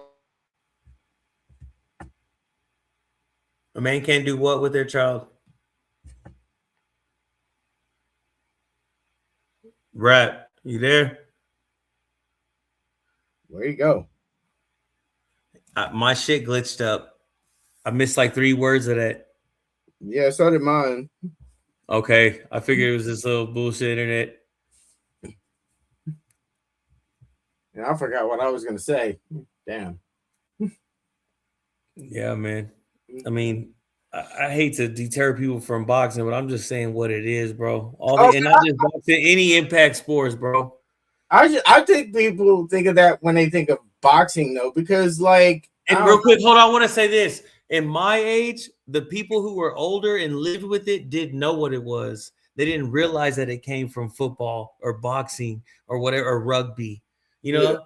They didn't realize that was the effects of it, how it changed them. They just thought it was them getting old. No, it was from you hitting your head on a daily over there in those high impact sports. You forgetting stuff, having mood changes, fucking not liking what you used to do, not having the initiative, not having the drive, all that shit, bro. So I will say that though, in my upbringing, I'm 43. The people that came before us, they didn't have the education or the knowledge to know that's what it was. You know what I mean? I mean, you got people who jumped out of a plane 30, 40 times, hit the ground hard a few times, and got their life changed, and they don't even realize it's from them jumping out of the plane. They landed, hell, their friends clapped and laughed and whatever, or they went and fought or whatever. They didn't realize that them hitting the ground fucking changed them for life. You know what I mean? Yeah. It altered them. It changed their calibration just a tad. And you think about that over time, day in, day out, the long-term effect of that. Anyhow, bro, I harped on that enough. I don't want to. I'm about to exit, Jay. Go ahead and say what you gotta say, but you know what I'm saying. We over here damn near pushing people away from boxing. Yeah. Yeah, I think people think of that when it comes to like boxing, but like I don't know, like because I like when it comes to like other contact sports, like wrestling people do in like middle school. I don't think that it's like that with all the contact sports or whatever. I think people only think of that with like boxing and like mainly football, because football was the one that's mainly responsible for it. Like for us, about the concussion thing. I think wrestling, even. I mean, it sounds bullshit, but I think wrestling, football, MMA, all the combat sports, there's going to be a cost there in the long run. Maybe, but I still think because one is done in like schools and like was made like because wrestling is like you sign up for that in your school, in your high school class or your middle school class. I think parents are a lot more easier to let their kids sign up for that than they are to have to take their kids to a boxing gym to do sparring sessions or whatever. Now, if your kid's a fighter though, and that's like you see it in them, like, and that you got to get them some type of exercise though. You got to let them exert that. Mm-hmm. You got to, and like I said, don't pressure them to play in any sport just because you did or you feel like you want them to. You got to put them in every sport, and you got to figure out what sport makes them tick, what sport brings the competitor out of them. You can't force any sports on them, but you have to introduce them to all the sports. But I think if you grow up with a parent that was doing a sport or whatever, it's more likely that you're going to do that sport too. Like if you grow up with a family in a sport already, it's more likely you're going to go to that sport too. No, that's the traditional way of thinking. That's last millennium. Like if You you gotta think be like a Bud. You gotta be like a Bud Crawford and want to try everything. You gotta want to try frisbee golf, fucking water polo, fucking everything. You know what I'm saying? You gotta try everything. You gotta dip, dabble, and take from all the sports. But you're right though. That was the quota or the fucking blueprint of the last millennium. That if I played football, you played football, or if I played baseball, if I was a fighter, you were a fighter. That's what happens now. Look how many brothers do the Russells have? Like the Klitschko brothers. Like I can go on and on, like and being like, because I have stood here and been like trying to be like, hey, I think the Charlo brothers should fight each other. I think the Gary Russell should fight Gary Russell Jr. and shit. I've been able to come up with brothers fighting brothers way more, like so many goddamn times. I just think that like it's just it encourages you to get into the sport or whatever. Like Ryan, like even though Ryan's little brother stopped fighting or whatever, his brother started fighting or whatever. Was a fighter, Sean Garcia or whatever. Like it's like everything, like even in other sports, the Manning brothers, they're all football players and shit. Like almost every sport I can think of, like you got a person and then a little brother in that same sport.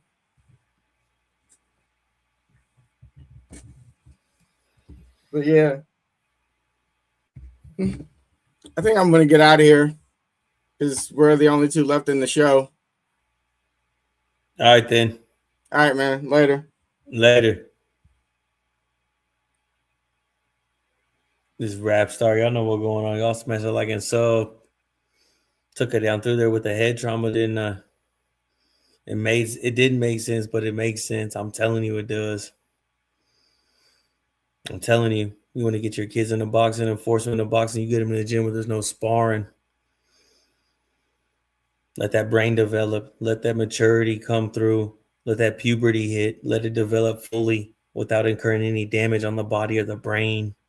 Yes, you exercise them. Yes, you put them down through there. But as far as fight and combat, no, you do not. You let them peak. You let them blossom. Before you put any resiliency on the body. Yes, you throw them in that water and make them swim until their chest is going to explode. Yes, you put them on that boat and make them have sea legs for 3-4 hours or whatever with a life vest on.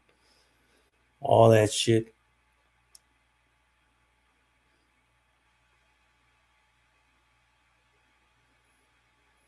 It's a long-term effect. People don't realize. People didn't know how to assess it. People didn't know what they were looking at. They just know people changed. Now we know why people changed. Once you look back and see what they've been through.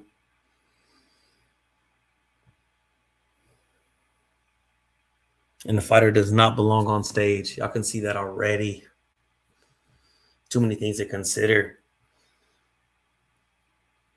Too many gestures in the crowd. Too many comments in the crowd to filter through and go through as you're trying to produce something on the mic.